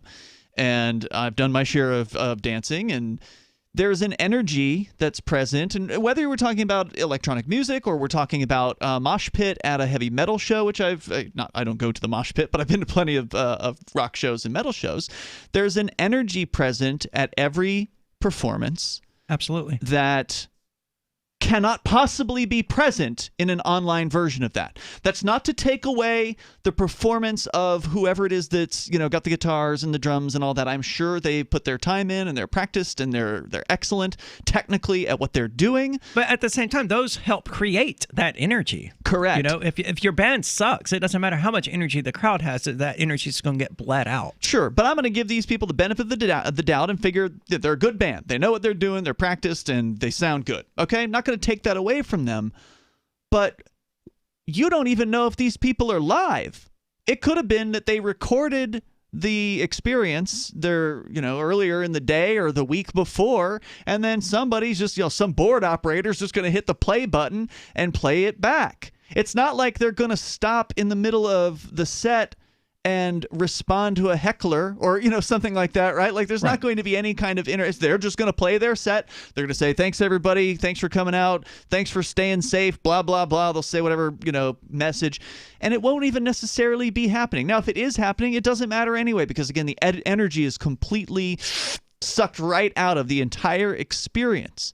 And, a while back, I did hear about kind of an interesting dance party. Have you ever heard of the dance party where, what do they call it, like a silent dance party, where the idea is like people will come to a place and it won't even be like a venue or anything like that. It'll just be like a train station or something like that. And they'll come to a place and they'll all start dancing, but listening to their own tunes. So like in their own headphones. So they'll have their headphones in. It's sort of like an urban, flash mob. It's like a flash mob dance party, basically. So they're like, all right, we're going to go to this place at this time, and we're going to have ourselves this, silent dance party. So you put in whatever tunes you want. Maybe you're listening to rock and roll. Maybe you're listening to, whatever.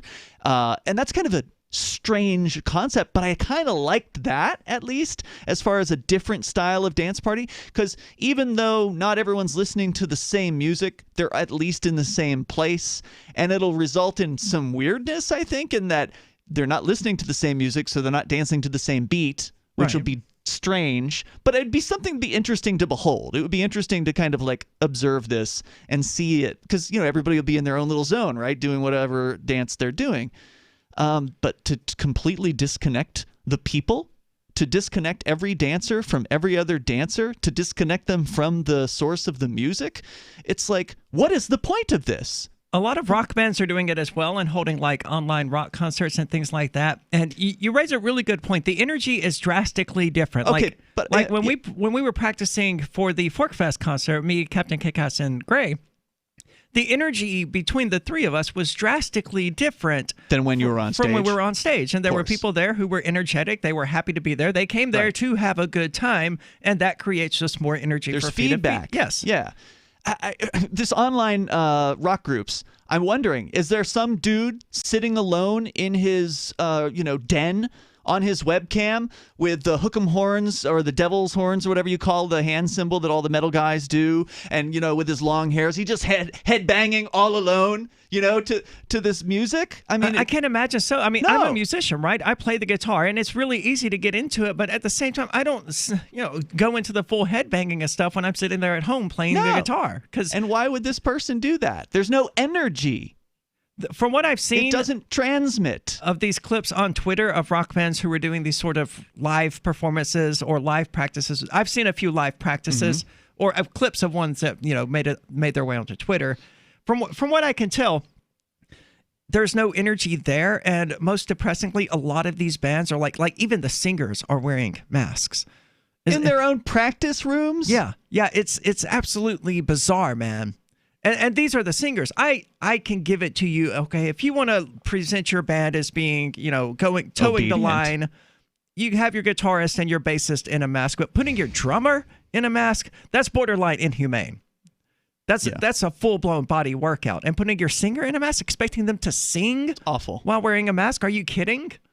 And now we have online dance parties. Yeah, it's absolutely insulting. And there's another aspect to this, which is that obviously this venue that you're referring to here is sort of a liberal venue, or at the very least they purport to be that. It certainly seems to be. Yeah, that's who their audience is, and good for them. They got to pander, and they're trying to stay in business, but it's just... But their pandering is destroying their business. It is, and I'd just like to give another example of these changes. So in the rave community back in the 1990s, now I wasn't involved back then, but I know people who were, and it was an underground thing. When you threw a rave, it was illegal because the governments in those times did not want to allow these things to happen legally.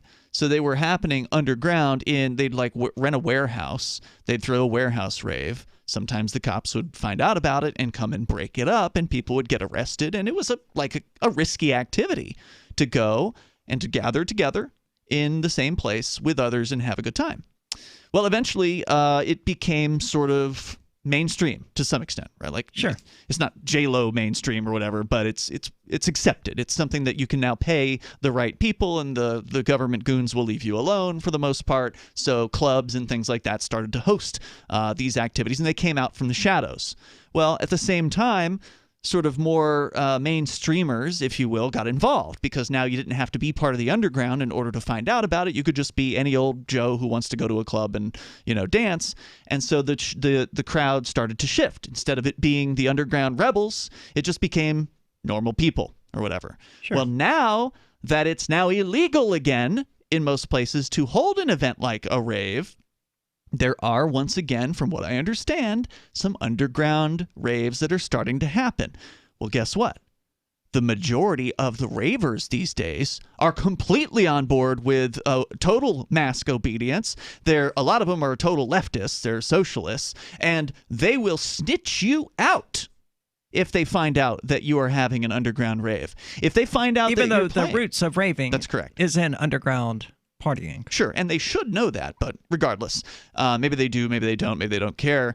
So not only will they snitch somebody out, but they'll also come after any of the DJs who are found out to, because you can't promote. If you're a DJ with a name and you want to play at this underground rave, you better change your name, because all your fans will become your enemies if they find out that you are violating the social distancing and playing one of these underground raves. Well, if people would turn against you for that, I would have to suggest that they probably aren't really your fans in the first place. They're fans of what they imagine you to be. Mm-hmm. And if you standing up for yourself and what you believe in contradicts what they imagine you to believe, then it's time to drop those fans. It's also time to throw a damn party. This is ridiculous. Absolutely. What's going on? 855-450-3733. This is Free Talk Live. Maxwell, he was a runaway to rescue great disposition. About 9 years ago, he was scratching a lot, and he started losing some hair. My vet, she says, oh, he must be allergic to the chicken. Another vet said, it's the grain. Third vet, she says it's the weather, something in the air. And then somebody said, DINOVITE.com. I had been listening to the Dynavite ads, hearing about different stories of different people, and it just clicked. I got my first 90-day supply, and it took a grand total of 2 weeks.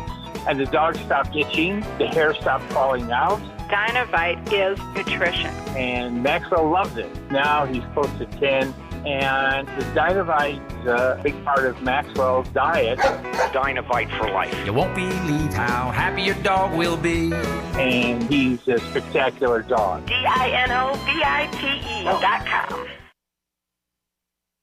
There are basically two types of advertising, direct response and branding. Radio's great for direct response with its low cost to listener ratio, but audio can't be beat for branding, which is a longer-term endeavor. You want to be the first thing that someone thinks of when they think about your product or service. If you have a local business that you want kept top of mind in your community, call the station. If you need national reach, Free Talk Live's got around 200 radio stations, millions of monthly listening sessions, can suit all budgets, and if we don't think we're right for you, we'll tell you. Email me, mark@freetalklive.com. So you've heard all 3 hours of the latest episode of Free Talk Live, and you're still hungry for liberty-oriented audio content? Did you know that we have another 24/7 audio stream at LRN.FM? The Liberty Radio Network airs the latest episodes of some of the best liberty-oriented podcasts on the internet around the clock. In addition to recorded content, you'll also hear live shows like Free Talk Live, originating from our Keene, New Hampshire studio. So listen anytime at LRN.FM. That's LRN.FM. You're listening to the live edition of Free Talk Live. Hour number 3 is next after the news here on the Liberty Radio Network at LRN.FM. No fast track. I'm Lisa Lacera, Fox News. With just 6 days until Election Day, the nation's highest court will not take up an appeal from Pennsylvania Republicans to block an extended deadline for mail-in ballots before next Tuesday. The Supreme Court is not granting a pre-election review to a 3-day extension for mail-in ballots to be received in Pennsylvania. State Republicans are asking for that appeal after the Pennsylvania Supreme Court ordered the extension, but the state has agreed to segregate ballots that are received in the mail after polls close next Tuesday. And a statement from Justice Samuel Alito suggests those ballots could be challenged after the election. The court's newest justice, Amy Coney Barrett, did not participate in the decision, a court spokesperson says, because she has not had time to fully review the filings. Jared Halpern, Fox News. And the High Court has just turned away a Republican plea to cut the deadline for the receipt of absentee ballots in North Carolina. And with the election just less than a week away, President Trump continues his campaign blitz with 2 stops today in Arizona. The vote for me is a vote for massive middle-class tax cuts, regulation cuts, fair trade, strong borders. Former Vice President Biden in Delaware. We can't afford 4 more years of Donald Trump. The good news is we have a chance to turn this around by voting. We have 6 more days left in this election. And the American people have it in their hands to put this country in a vastly different path. And Biden continued to rip the administration's response to the pandemic, accusing it of giving up. Heavy rain and howling winds in the New Orleans area after Hurricane Zeta, a powerful Category 2 storm, made landfall earlier this afternoon. More than 300,000 customers were without electricity in Louisiana, including more than 230,000 in Metro New Orleans. America is listening to Fox News.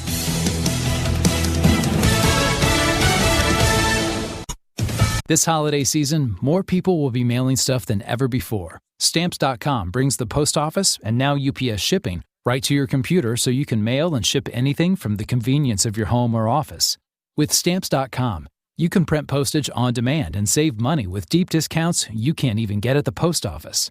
Like 5 cents off every stamp, up to 40% off priority mail, and up to 62% off UPS shipping rates.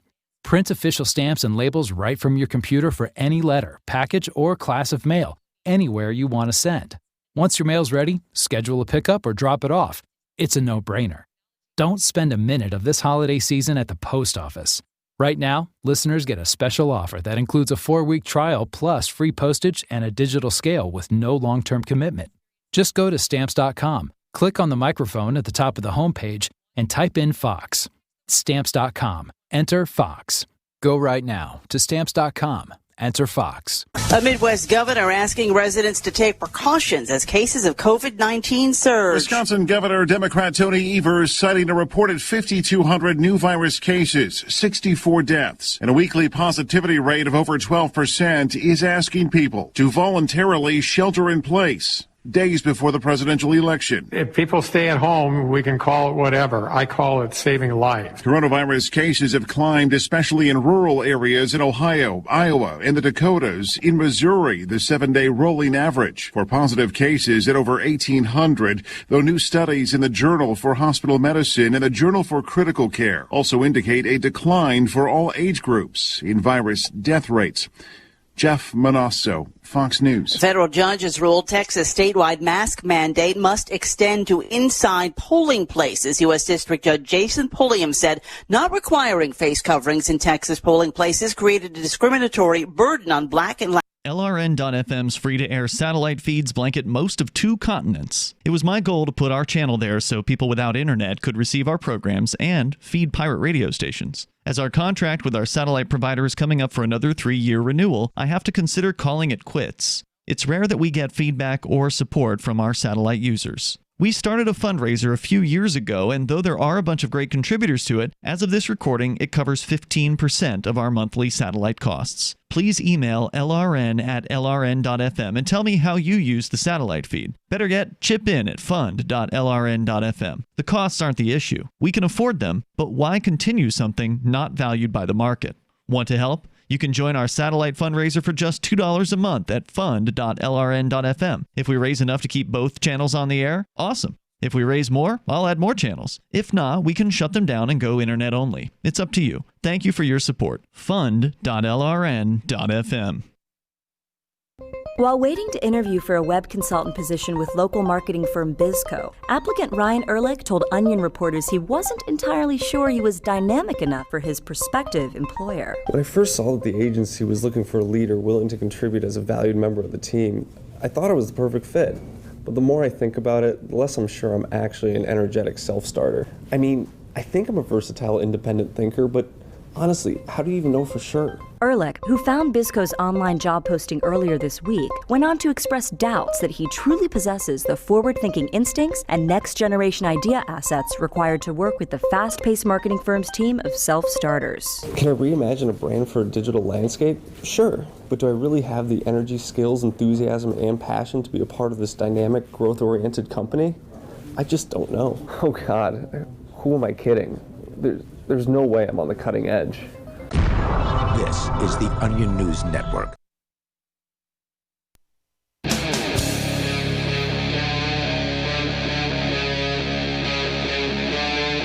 Free Talk Live.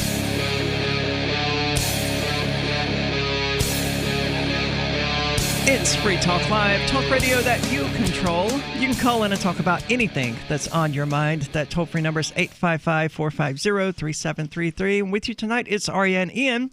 And again, you can talk about anything that's on your mind. Unlike, according to Ted Cruz and other Republicans in Congress today, on Twitter and Facebook and Google, Ted Cruz accused Twitter of forcing users, including media outlets, to genuflect and obey your edicts if they wish to communicate with the American people, asking them, who the hell elected you?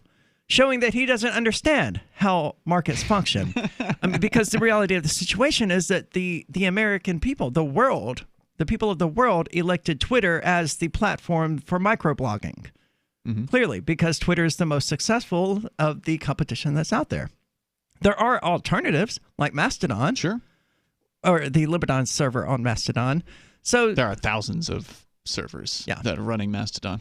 So Senator Ted Cruz teed off on Twitter CEO Jack Dorsey today over the platform's decision to temporarily block an unproven New York Post report about former Vice President Joe Biden's son Hunter, a move that has further stoked conservatives' claims of bias. Now, I've seen some really weird stuff about Hunter Biden recently, like the picture of him asleep with a crack pipe in his mouth and and Snopes evidently saying that, no, it wasn't a crack pipe, it was a glass rose with the rose missing.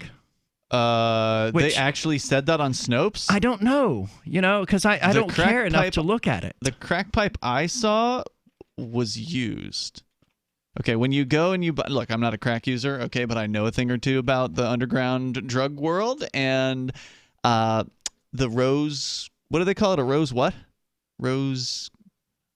Evidently, that's a smear campaign being run against Snopes. Like I said, I didn't look into it. I wasn't going to vouch for it and say it was true, but I've seen screenshots of that for whatever that's I'm worth. just spacing on it. What's the rose thing called? A rose? A glass rose. It's some sort of little thing with a little rose in it. Yeah. Right. So that's the way crack pipes are sold.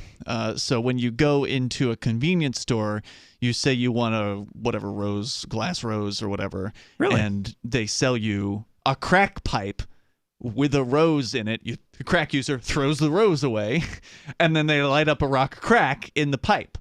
So they can't sell it as crack pipe. So like the code, sort of like when people bought their bongs at the smoke shop, you can't say bong. You have to call it a water pipe. So you'd have to go in. Yeah. If you went into a smoke shop. And you had to basically swear that, oh, yeah, this is for tobacco. Correct. There was signage up that said for tobacco use only. And so if someone came in and said, hey, I'd like to look at that bong over there, then the owner of the business should have instructed their employees to say, I'm sorry, sir, you're going to have to leave. Because they would send undercover cops in there to do the exact same thing. But it is a bong. No, because a bong is associated with marijuana smoking. And so, therefore, if someone uses the term bong, they're to be kicked out of the head shops.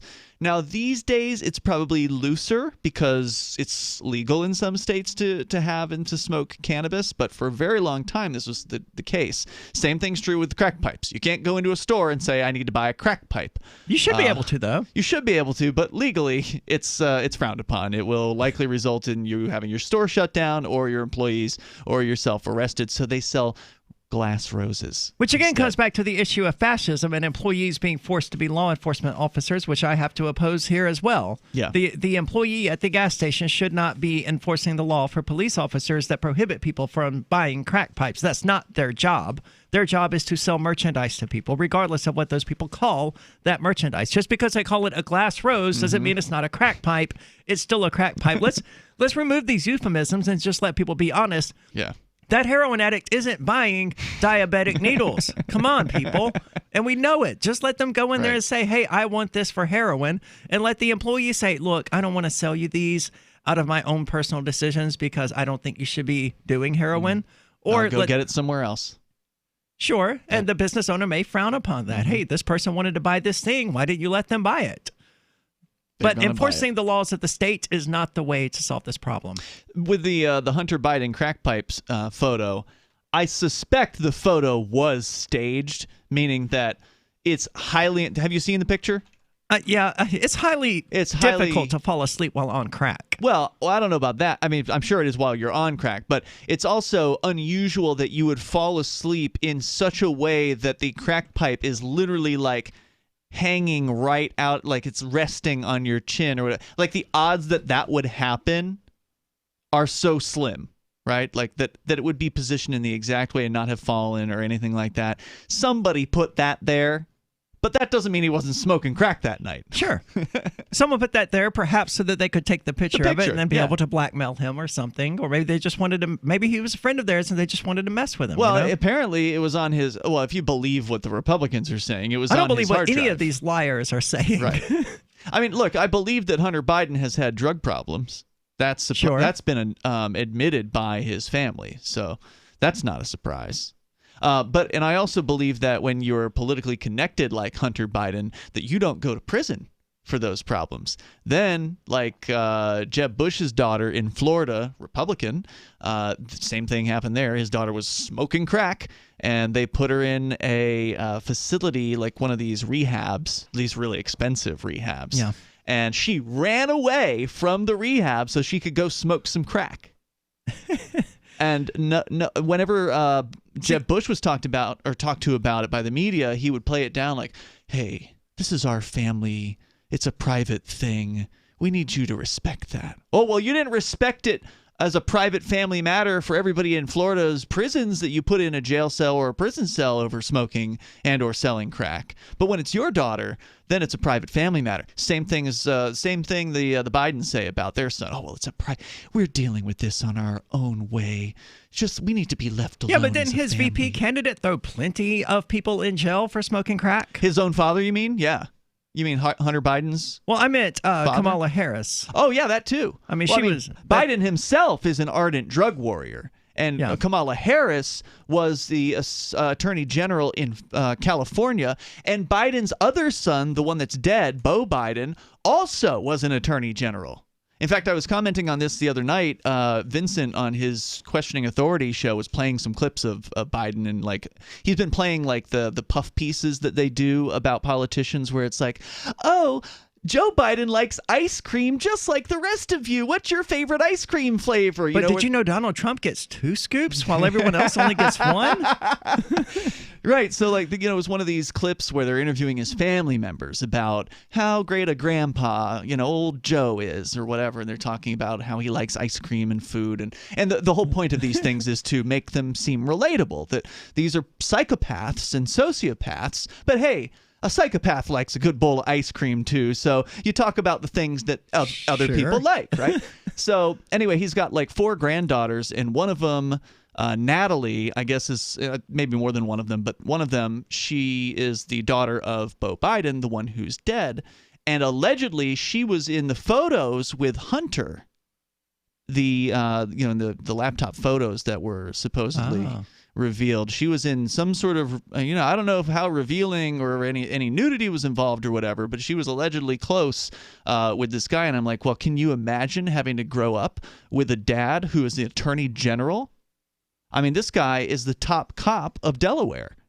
He's a former federal prosecutor. This is your dad? You're going to grow up effed up in that particular case.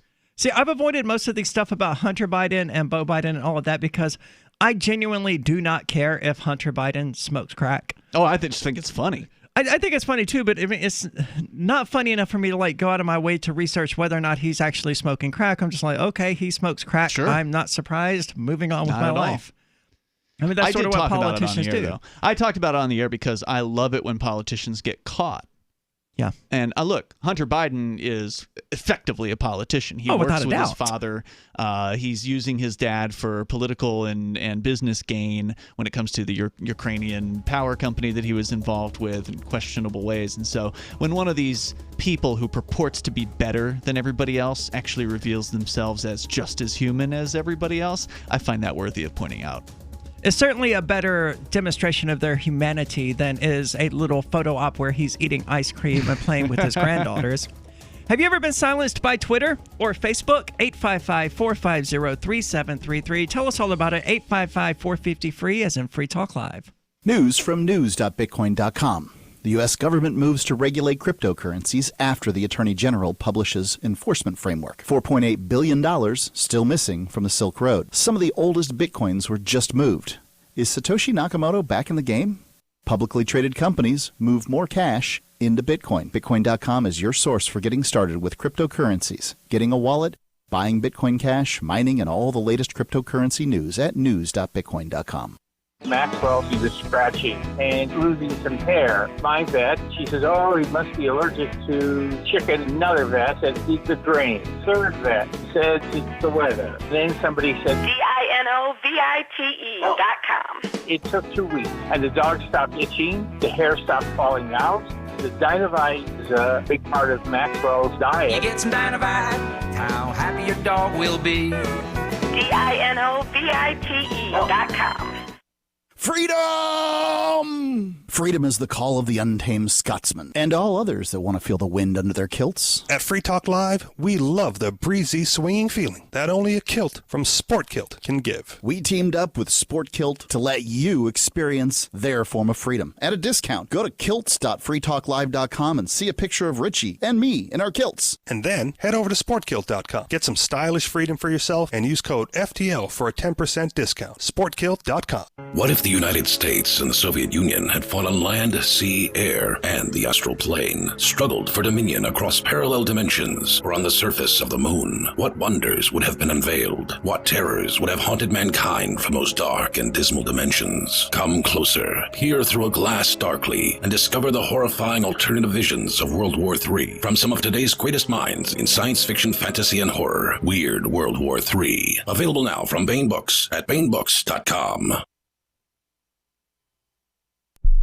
The Free State Project has reached its goal of 20,000 liberty lovers who've pledged to move to New Hampshire and get active to achieve liberty in our lifetime. Perhaps you're trying to figure out what part of New Hampshire should be your destination.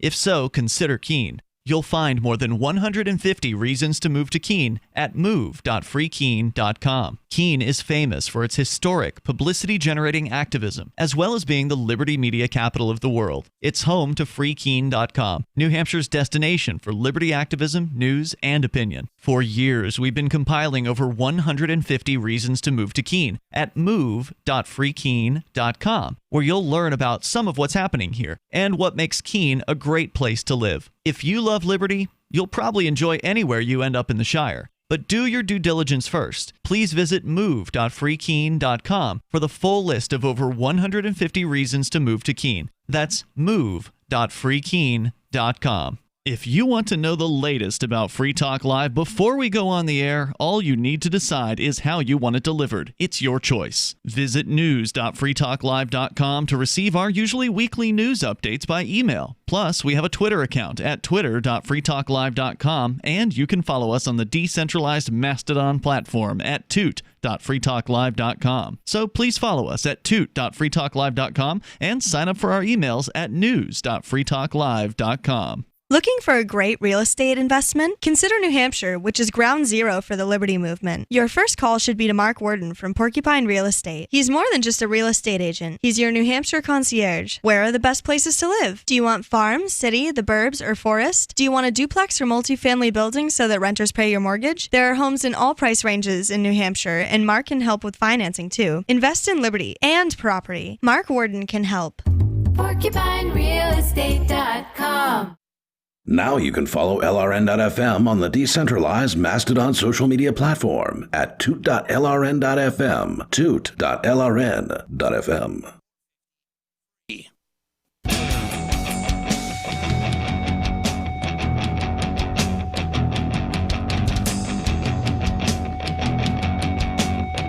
It's Free Talk Live, talk radio that you control. You can call in to talk about anything that's on your mind. That toll-free number is 855-450-3733.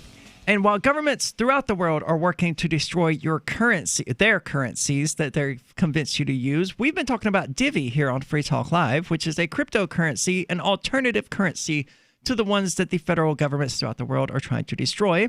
Now you can easily deploy masternodes or stake Divvy and start earning Divvy right now. Ian actually has set up a masternode, says it was super easy and that staking was even easier. We're not investment advisors here, but we think you'll be impressed with your earning potential with Divvy as compared to traditional investment vehicles and, just hedging against the collapse of the USD or whatever fiat currency exists in your geographic area. Go to divvyproject.org and get started. You can buy Divvy at several exchanges or directly from the Divvy team. Well, if you need help, there is a link to their Telegram chat right on the front page at divvyproject.org, diviproject.org. Speaking of currencies that are being destroyed by their governments, Argentina is evidently doing weird stuff with the pesos. No, yes. I thought the peso was the currency of Mexico. There's different pesos out there, from what I understand. What is it, like Mexican, Spanish for dollar or something?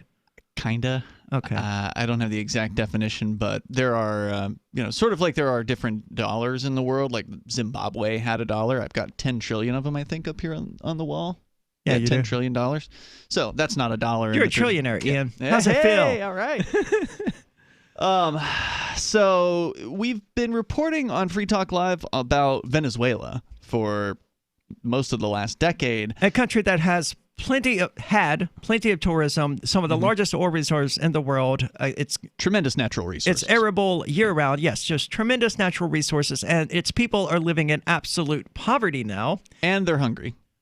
Half the time they don't have running water or electricity. They've actually been, photographed, videoed, filtering sewage water in order to be able to wash their hands or just take baths. I mean, it's an absolute hellhole, and it's all the fault of socialism. And Argentina appears to be going down the same drain here, and it seems like that process is just getting started. The story from Bloomberg.com. And by the way, Argentina, I met a girl at a Bitcoin conference a few years ago who was originally from there. Her family was from there. And from Argentina? Yeah, and as I recall, they had some issues within the last few decades. I forget when it was, but they basically raided people's bank accounts. Like the government stole money from people's bank accounts. They call it a haircut when that happens. Well, I noticed that during the 2007 recession, the United Kingdom and a lot of European Union countries, they gave themselves the authority to go in and take up to 25%. Yeah, out that of happened everyone's. In Greece. Was it Greece? Yeah. Or was it Cyprus? Greece and or Cyprus. It either happened in one or both of those places. Both EU, I believe, nations. So Argentina is about to go through a pretty nasty, and is going through the beginnings of serious currency devaluation. Their battle to control its currency is upending South America's second largest economy, wreaking havoc on everything from household finances to the production and sale of common goods. Measures including taxes on greenback purchases, that's the U.S. dollar, and demands that some companies restructure their dollar-denominated debts have misfired, propelling the gap between the official and black market exchange rates to the widest since 1989, while failing to boost international reserves.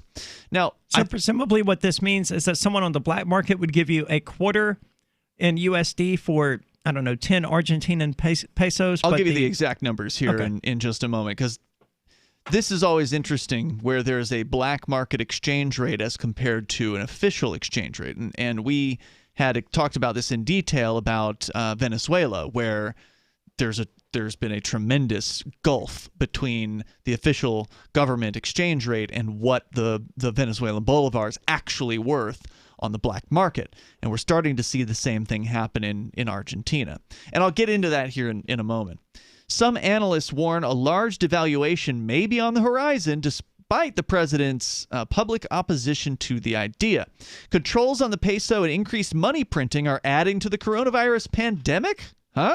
And amplifying existing economic problems such as a 3-year recession and one of Latin America's fastest inflation rates, all while stirring memories of past crises. So this is something they've been through before. They know the results of allowing their government to print massive amounts of money, and yet they're allowing their government to print massive amounts of money. Well, okay, you can't stop the government from printing massive amounts of money. No, but you can stop using their money. You can stop using it, and that's actually what they're trying to do. That's why businesses are using the dollar instead. Now, obviously, we know the dollar is faulty as well, but on the scale of international currencies, it's one of the more stable, right? Like it's going to go down in value just like the rest of them, but it doesn't tend to go down as quickly. They're globally available, and so they're not, in just this one place like in Argentina. Well, that may change after this year. We don't know what the full consequences are going to be of the 20% of the U.S. money supply in American history being printed just within the last year. That's right. That's going to have pretty severe ramifications, I expect. I think you're right about that. But they can get away with a lot more for a lot longer here.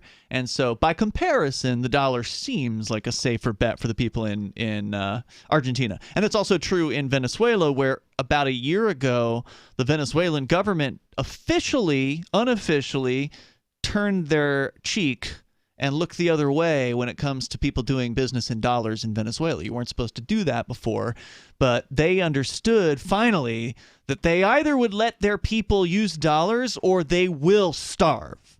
And so the official policy of Venezuela is to unofficially allow it to happen. And so is that still the policy? Yes. Okay. And so there's a tremendous usage of dollars in Venezuela now on the open. Meaning if you go to a store, you may see a price in dollars on the shelf and a price in the Venezuelan bolivar, or maybe you'll just see a price in dollars. So it's kind of interesting. But Adriana Dupita, Latin American economist at Bloomberg Economics, said about this, quote, "You can't de-dollarize the mentality of a nation simply by cutting its access to dollars. Rather, the only way to convince agents to think in peso terms is to have policies that make the currency credible. So far, we are yet to see those policies." So here are some examples of how a dysfunctional currency is complicating the day-to-day lives of Argentines. 1. What is a peso worth? Parallel exchange rates are making life impossible for local businesses, hindering their ability to plan and creating a daily headache of discerning how much the peso is worth. For Lucas Frascoli, the owner of the bicycle manufacturer Fad Bikes in the outskirts of Rosario, any change in the official rate immediately impacts steel pipe prices. On top of that, some suppliers work with prices tied to an intermediate level between the official peso and the black market rate. So there's literally multiple tiers of the pricing of this peso. And there's actually a website that I found. So in Venezuela, the website you want to go to is dollartoday.com. If you want to see what the current black market rate of the Venezuelan bolivar is. Well, the site for Argentina is Blue Dollar, spelled with 2 L's, bluedollar.net. And that has the informal rate, which is the black market rate, the official rate, which is the government rate, and then this sort of intermediate bank rate, which is a little bit different.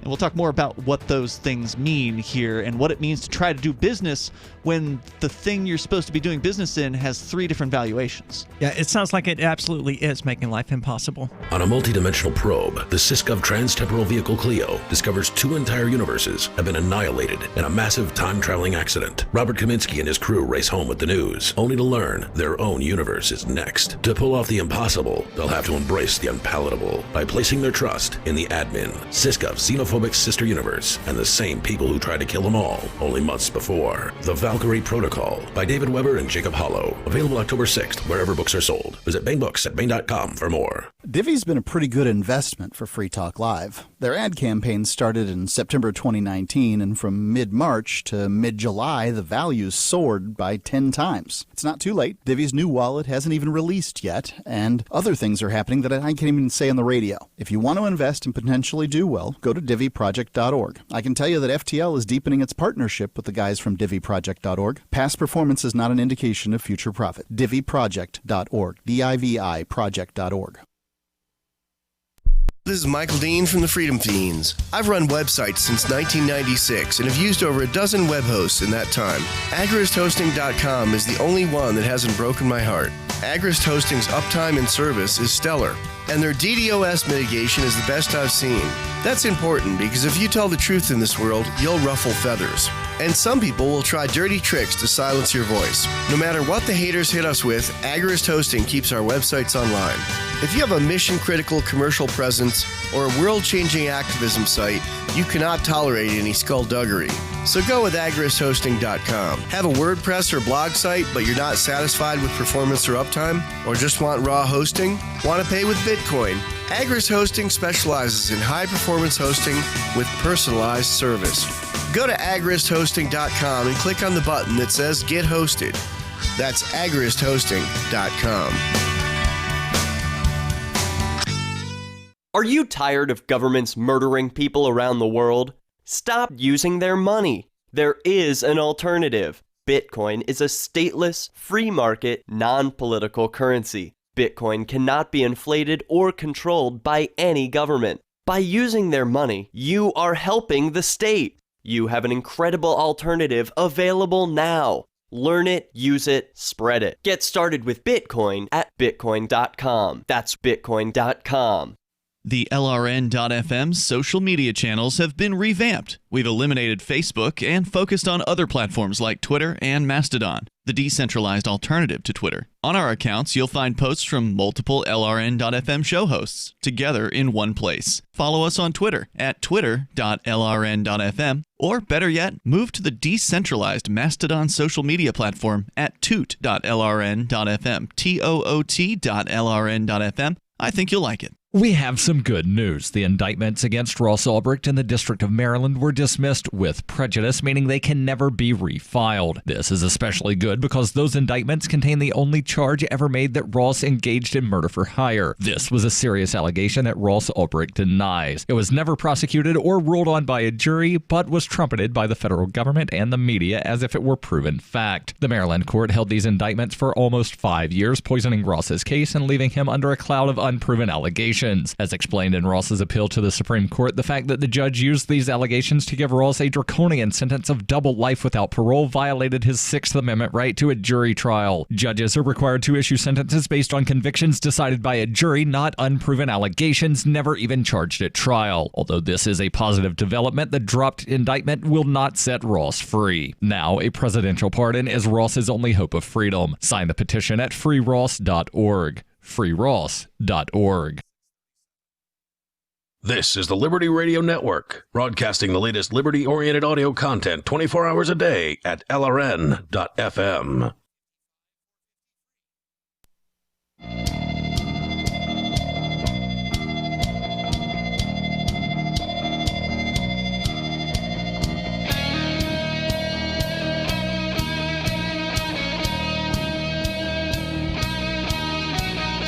This is Free Talk Live, talk radio that you control. You can call in and talk about anything that's on your mind. That toll-free number is 855-450-3733. And with you tonight, it's Aria. And Ian. And it's not even wintertime yet, and I'm already looking forward to next summer, specifically June the 28th through July the 4th. It's going to be Fork Fest 2021 at Rogers Campground in the beautiful White Mountains of New Hampshire. It happens just the week after the Porcupine Freedom Festival, but Fork Fest is decentralized, which means that no one is in charge. It also means there's no ticket cost. Just reserve your camping site, RV site, or motel room with Rogers Campground from June the 28th through July the 4th. And we're better to celebrate Independence Day than around other freedom-loving activists in the Shire. You can just relax and go camping, or you can create whatever experience you want others to have. You can connect with fellow Fork Festers via the unofficial Telegram chat or the Fork Fest forum. You can find links to those on the unofficial website, forkfest.party. So mark your calendar for June the 28th through July the 4th, 2021. We'll see you there, forkfest.party. And, you know, it isn't even wintertime, and I say I'm looking forward to summertime, but it still gets pretty chilly at night in the White Mountains of New Hampshire, even around July the 4th. Yep. So I'm thinking more of warmer climates, I suppose. I hate cold weather, man, and here I am in New Hampshire. But I love everything about it. Yeah. Got to go where there's freedom, man. I also don't like the cold, but here I am. Yep. Because freedom. We're talking about money. And we're talking about the government money and how they really screw things up in some of these countries. And it's the same plan every time that I've seen this. And by no means am I an expert on this, but we've looked at Venezuela in some detail over the last decade. And what I'm seeing happening in Argentina right now and in recent, I guess, the last year or so, is the same playbook that they played out in Venezuela. So we talked about how there are, this Bloomberg article mentions there's multiple problems with the currency there beyond just plain old inflation. There's also a exchange rate that is the official government exchange rate. And there's a problem when that happens, when some central authority says, we have determined that the peso, the Argentinian peso, or AR, is equivalent to this amount in dollars. We will decide. Well, the market decides those things, not yes, they do. Government bureaucrats. And the bureaucrats are off by a factor of more than 100. Well, that's not a factor of more than 100. They're off by a figure of more than 100. Yes, and they're off by a factor of at least 2.5 or something like that. They're off by quite a bit, at least. So let me explain. So the official government exchange rate right now is that you could purchase $1, $1 American dollar, correct, for 77.90, so about 78 Argentinian pesos officially. But that's if you jump through all of the government's hoops and you fill out the red tape according to bluedollar.net. If you jump through all of their hoops and you do everything you're supposed to do, and they approve you, then you can buy $1 USD for almost 78 pesos. Correct. Then, if you have $1, you could then take it to the black market and you could sell that dollar for 178 pesos. Sounds like a business opportunity for some market. Venezuelans. You would think, but that's why there's a bunch of red tape. Not so Venezuelans, Argentinians.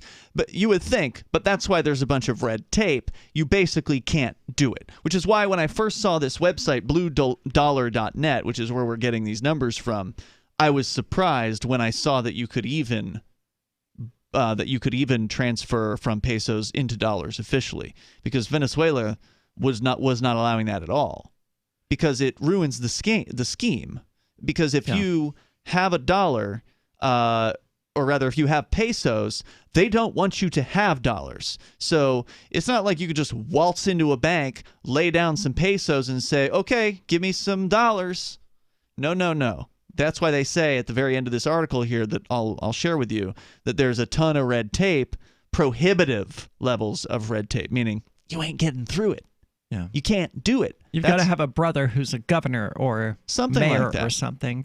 They have no incentive to make this move because the dollar is an exit from the Argentinian system. It's an exit from the Argentinian peso. So they have a disincentive to allow anyone to exchange pesos officially into dollars. They'll take your dollars and exchange them into pesos all day long. Oh, yeah, because they want the dollars. Correct.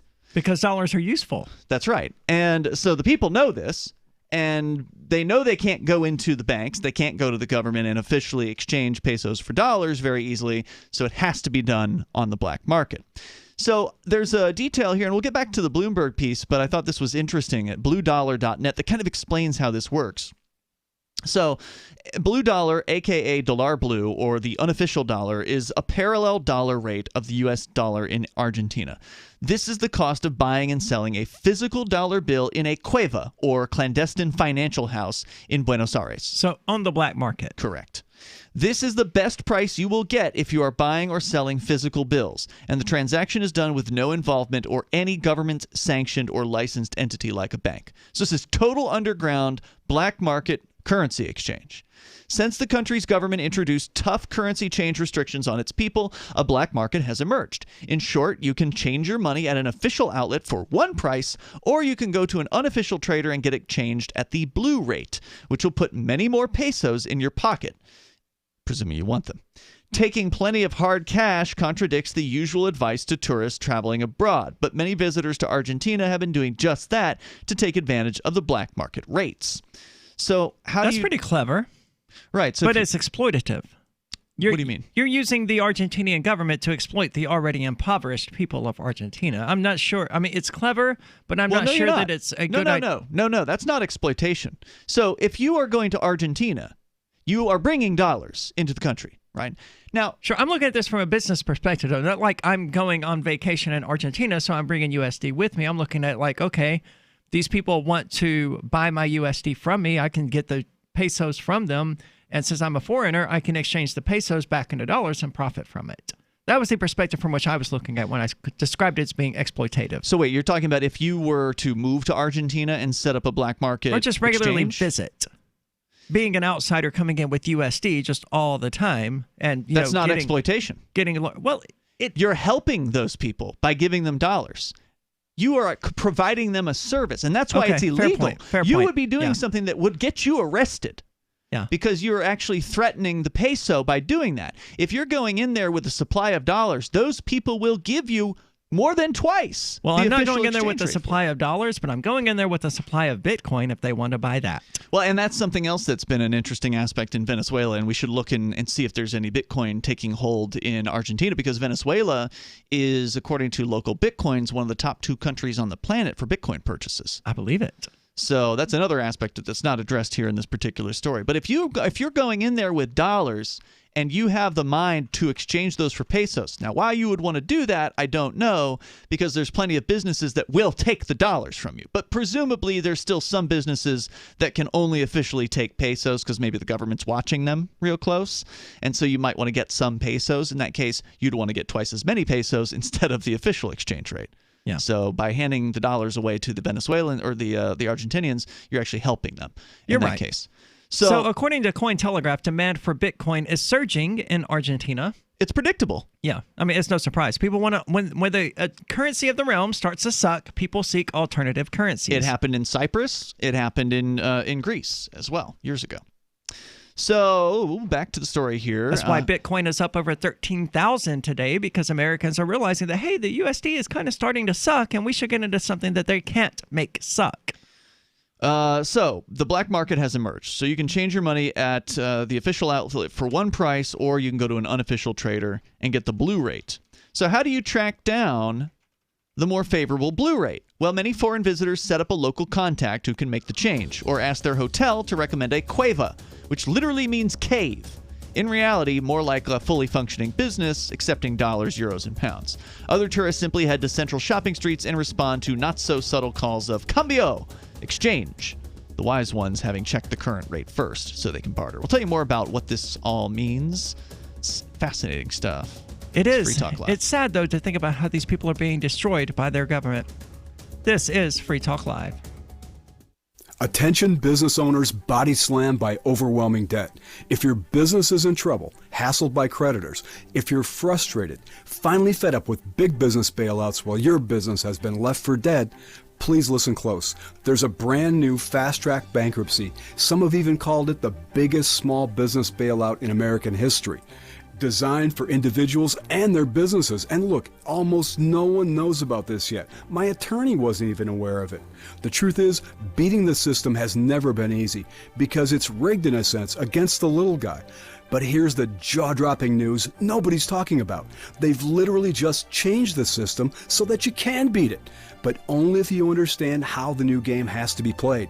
Find out if you qualify at pocketsoflight.com. This government-backed small business repair program is still legal, but may not be renewed after the election. Fight back fairly, fight back ethically at pocketsoflight.com. Tahibo Tea Club's original Pure Pau d'Arco Super Tea comes from the only tree in the world that fungus doesn't grow on. As a result, it naturally has antifungal, anti-infection, antiviral, antibacterial, anti-inflammation, and anti-parasite properties. So the tea is great for healthy people because it helps build the immune system, and it can truly be miraculous for someone fighting a potentially life-threatening disease due to an infection, diabetes, or cancer. A 1-pound package of tea is $34.95 plus shipping.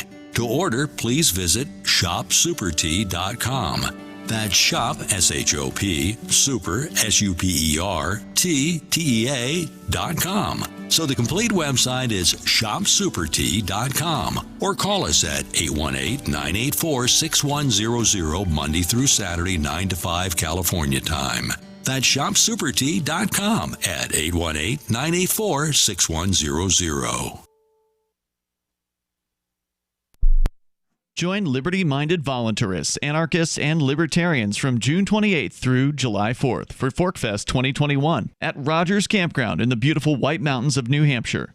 ForkFest happens the week after the Porcupine Freedom Festival, and ForkFest is decentralized, which means no one is in charge. That also means there's no ticket cost. Just reserve your camping, RV site, or motel room with Rogers Campground for June 28th through July 4th. Where better to celebrate Independence Day than around other freedom-loving activists in the Shire? You can relax and enjoy the camaraderie of like-minded people, or you can create whatever experience or event you'd like others to have. If you're planning an event for ForkFest, be sure to let others know in advance. You can connect with fellow ForkFesters via the unofficial Telegram chat or the ForkFest forum. Links to those are on the unofficial website, forkfest.party. Mark your calendar for June 28th through July 4th, 2021. We'll see you at forkfest.party. There are lots of ways to listen to Free Talk Live. Our podcast has been around since podcasts began, and now the FTL feed is loaded with content besides our full show archives. Did you know that we make it easy for you to customize your podcast subscriptions? We have different feeds, one that includes only our full shows, one with just the Daily Digest, and our main feed that includes everything. You decide what you listen to. It's quick and easy to customize your feeds at feeds.freetalklive.com. That's feeds.freetalklive.com.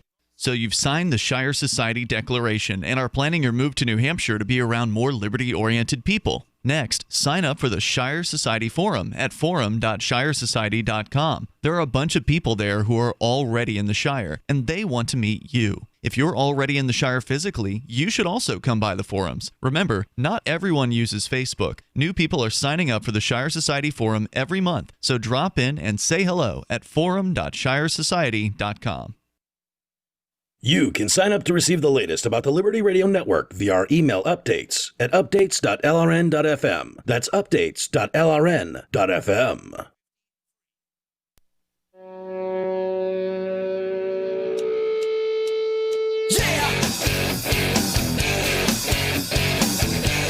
This is Free Talk Live, talk radio that you control. And you can call in. If you're quick, you can still get on the air with us. That toll-free number is 855-450-3733. With you tonight, it's Aria and Ian. And I want to say thank you to Dodger, who is tonight's amplifier. This means he is a member of the AMP program. You can find out more about it at amp.freetalklive.com. AMP stands for Advertise, Market, and Promote. Money that you use to join the AMP program is used specifically to advertise, market, and promote Free Talk Live. So if you like the show, if you want to help us get on more radio stations, if you want to help the ideas of liberty get out there to more people, contributing to the AMP program is the best way to do that. It comes with a number of cool little perks like an AMP-only call-in line and an AMP-only Facebook group. You can find out more about it at amp.freetalklive.com. It only costs $5 per month. Dodger, thank you so much. Again, check it out, amp.freetalklive.com.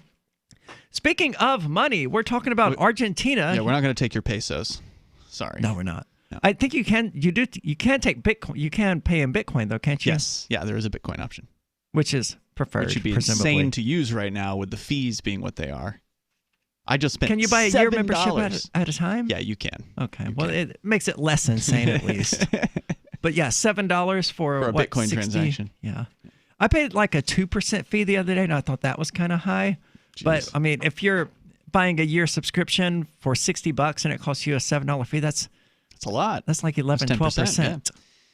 So we've been talking about the I almost said Australian, the folks over in Argentina, which are now dealing with a currency devaluation and dual exchange rates, or what they're calling a parallel rate. There's the black market rate, which is the real value of the Argentinian peso, and then there's the official rate, which is the government-approved value of the Argentinian peso, which is off by more than a figure of 100. Of or peso, close 100 to pesos. 100. Yeah, it's actually 78 Argentinian pesos to $1 officially, compared to 178 to 1 unofficially.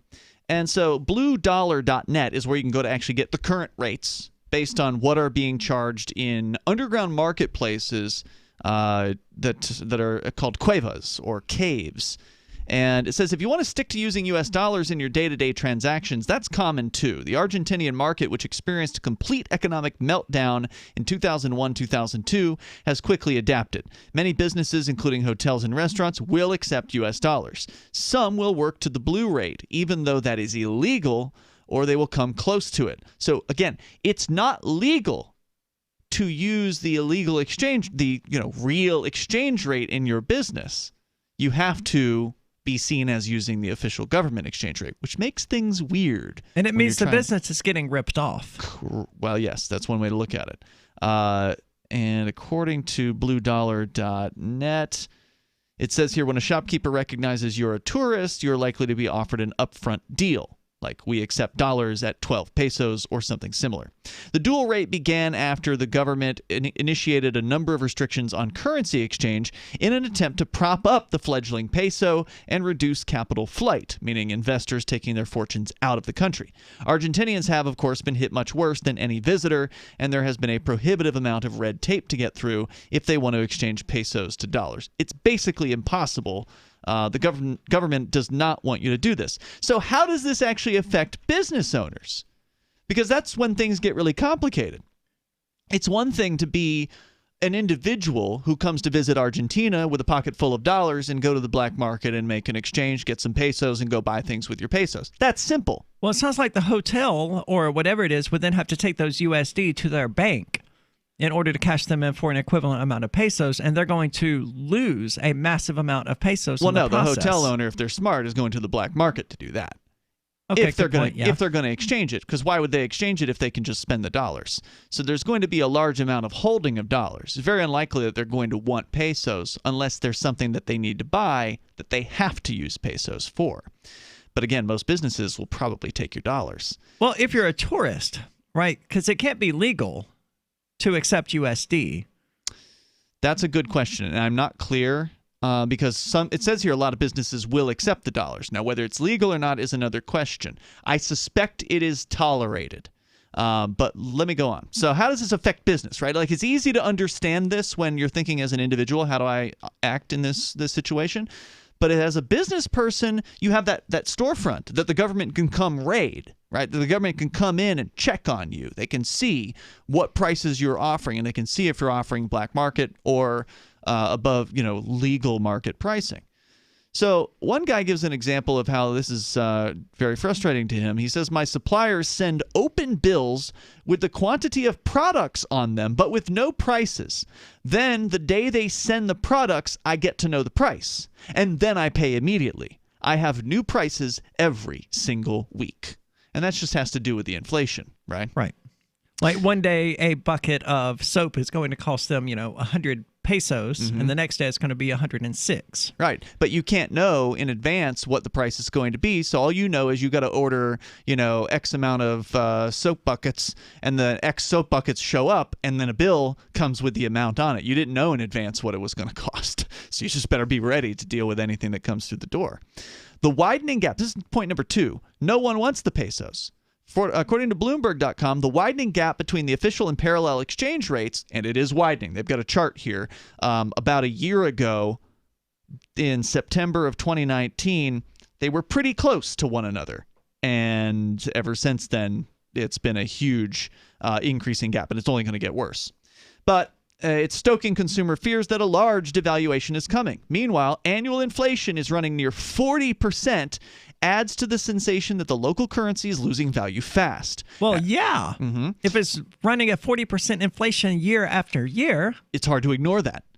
As a result, many common Argentines rush to unload all their pesos at all cost. Quote, nobody wants pesos, so clients don't care anymore about the prices. They just buy, says Pablo Gaetan, co-owner of Corralón Ciudadela, a local business in the province of Buenos Aires that sells construction materials. A shortage of supplies amid a strict coronavirus lockdown has also added to the uncertainty, he says. So if you've got pesos, you just want to spend them. You want to get them out. You're better off buying the construction supplies if you're in the construction business than holding pesos in a bank account. 3, import shortages. The government has clamped down on imports to prevent dollars from flowing out of the country, leading to shortages of key goods from abroad. In the case of Eduardo Guerini, who owns Guerini Neumáticos S.A., the administration has not granted him authorization to purchase vehicle tires from Asia for the last 2 months. As a result, he has no inventory to distribute from the province of Mendoza to a network of more than 600 shops nationwide. Because the government won't let him make the purchases because they don't want the dollars to leave the country because the supplier won't take the peso. So this guy has to pay in dollars. Well, the government's saying you can't do that. And they would just rather people not have the tires. Mm-hmm. That's really responsible. The domestic food market is another sector hit hard by the restrictions, according to Pablo Riccati, who runs a company that makes rolls for burgers and hot dogs. He says, quote, there's a shortage of products that have some imported components, such as mustard. He said, for the same reasons. Again, they have to get government approval to do business outside of the country and send dollars out. While it's been standard practice, and this is point 4, the final point, real estate woes. While it's been standard practice to sell Argentine properties in U.S. dollars, standard practice. So that means it is legal, right? Some owners have started to price rent in greenbacks too. Still, the lack of trust in the direction of the peso makes it difficult to determine future housing costs, especially as capital controls force Argentines to use the black market to buy the dollars or to agree to pay in pesos based on the informal currency rate. Quote, permanent and temporary rentals are being dollarized in some locations and for some consumers in top segments, said Jose Rosados, the director of real estate consultancy Reporte Inmobiliario. Quote, it's very hard for the household owner to forecast prices with this volatility. And so that's like a brief overview of how messed up this situation is when the government creates an official exchange rate. That's where all of these problems come from. Yeah. Not just the fact that they're inflating the currency, that adds to the problems, but the fact that they are saying this is what the official exchange rate is. Well, now you've got all these economic waves that are sort of ripple effects that are coming out of this, and it's making life and business very, very difficult. To say nothing of the actual inflation rate, which, I mean, if you're in a business where you only order your product like once a month or whatever, that previous month of selling for pesos is not going to buy you the same amount of product that you actually sold. And if it does, then it's not at very much profit. So how are businesses even surviving in this environment of volatility and destruction of the currency on top of the out-of-whack exchange rates? You take your pesos, you exchange them to dollars as quickly as you can, or Bitcoin or cryptocurrency, and you try to buy with that. But if the government gets in the way, then you have no inventory. Well, hopefully they're not converting them to dollars, because that's not much better. It's just a slower decline into poverty. Instead, go with Bitcoin. You can find out more about it at bitcoin.com. But if you like the show and you want to listen to other archives or previous episodes, head on over to freetalklive.com. And if you want to support us, again, check out the link amp.freetalklive.com, amp.freetalklive.com. Remember when you first heard about Bitcoin? How long did it take you to realize this little project would soon change the world? Do you kind of wish you had gotten involved sooner? Well, now is your chance to be a part of the next revolution in money. Enter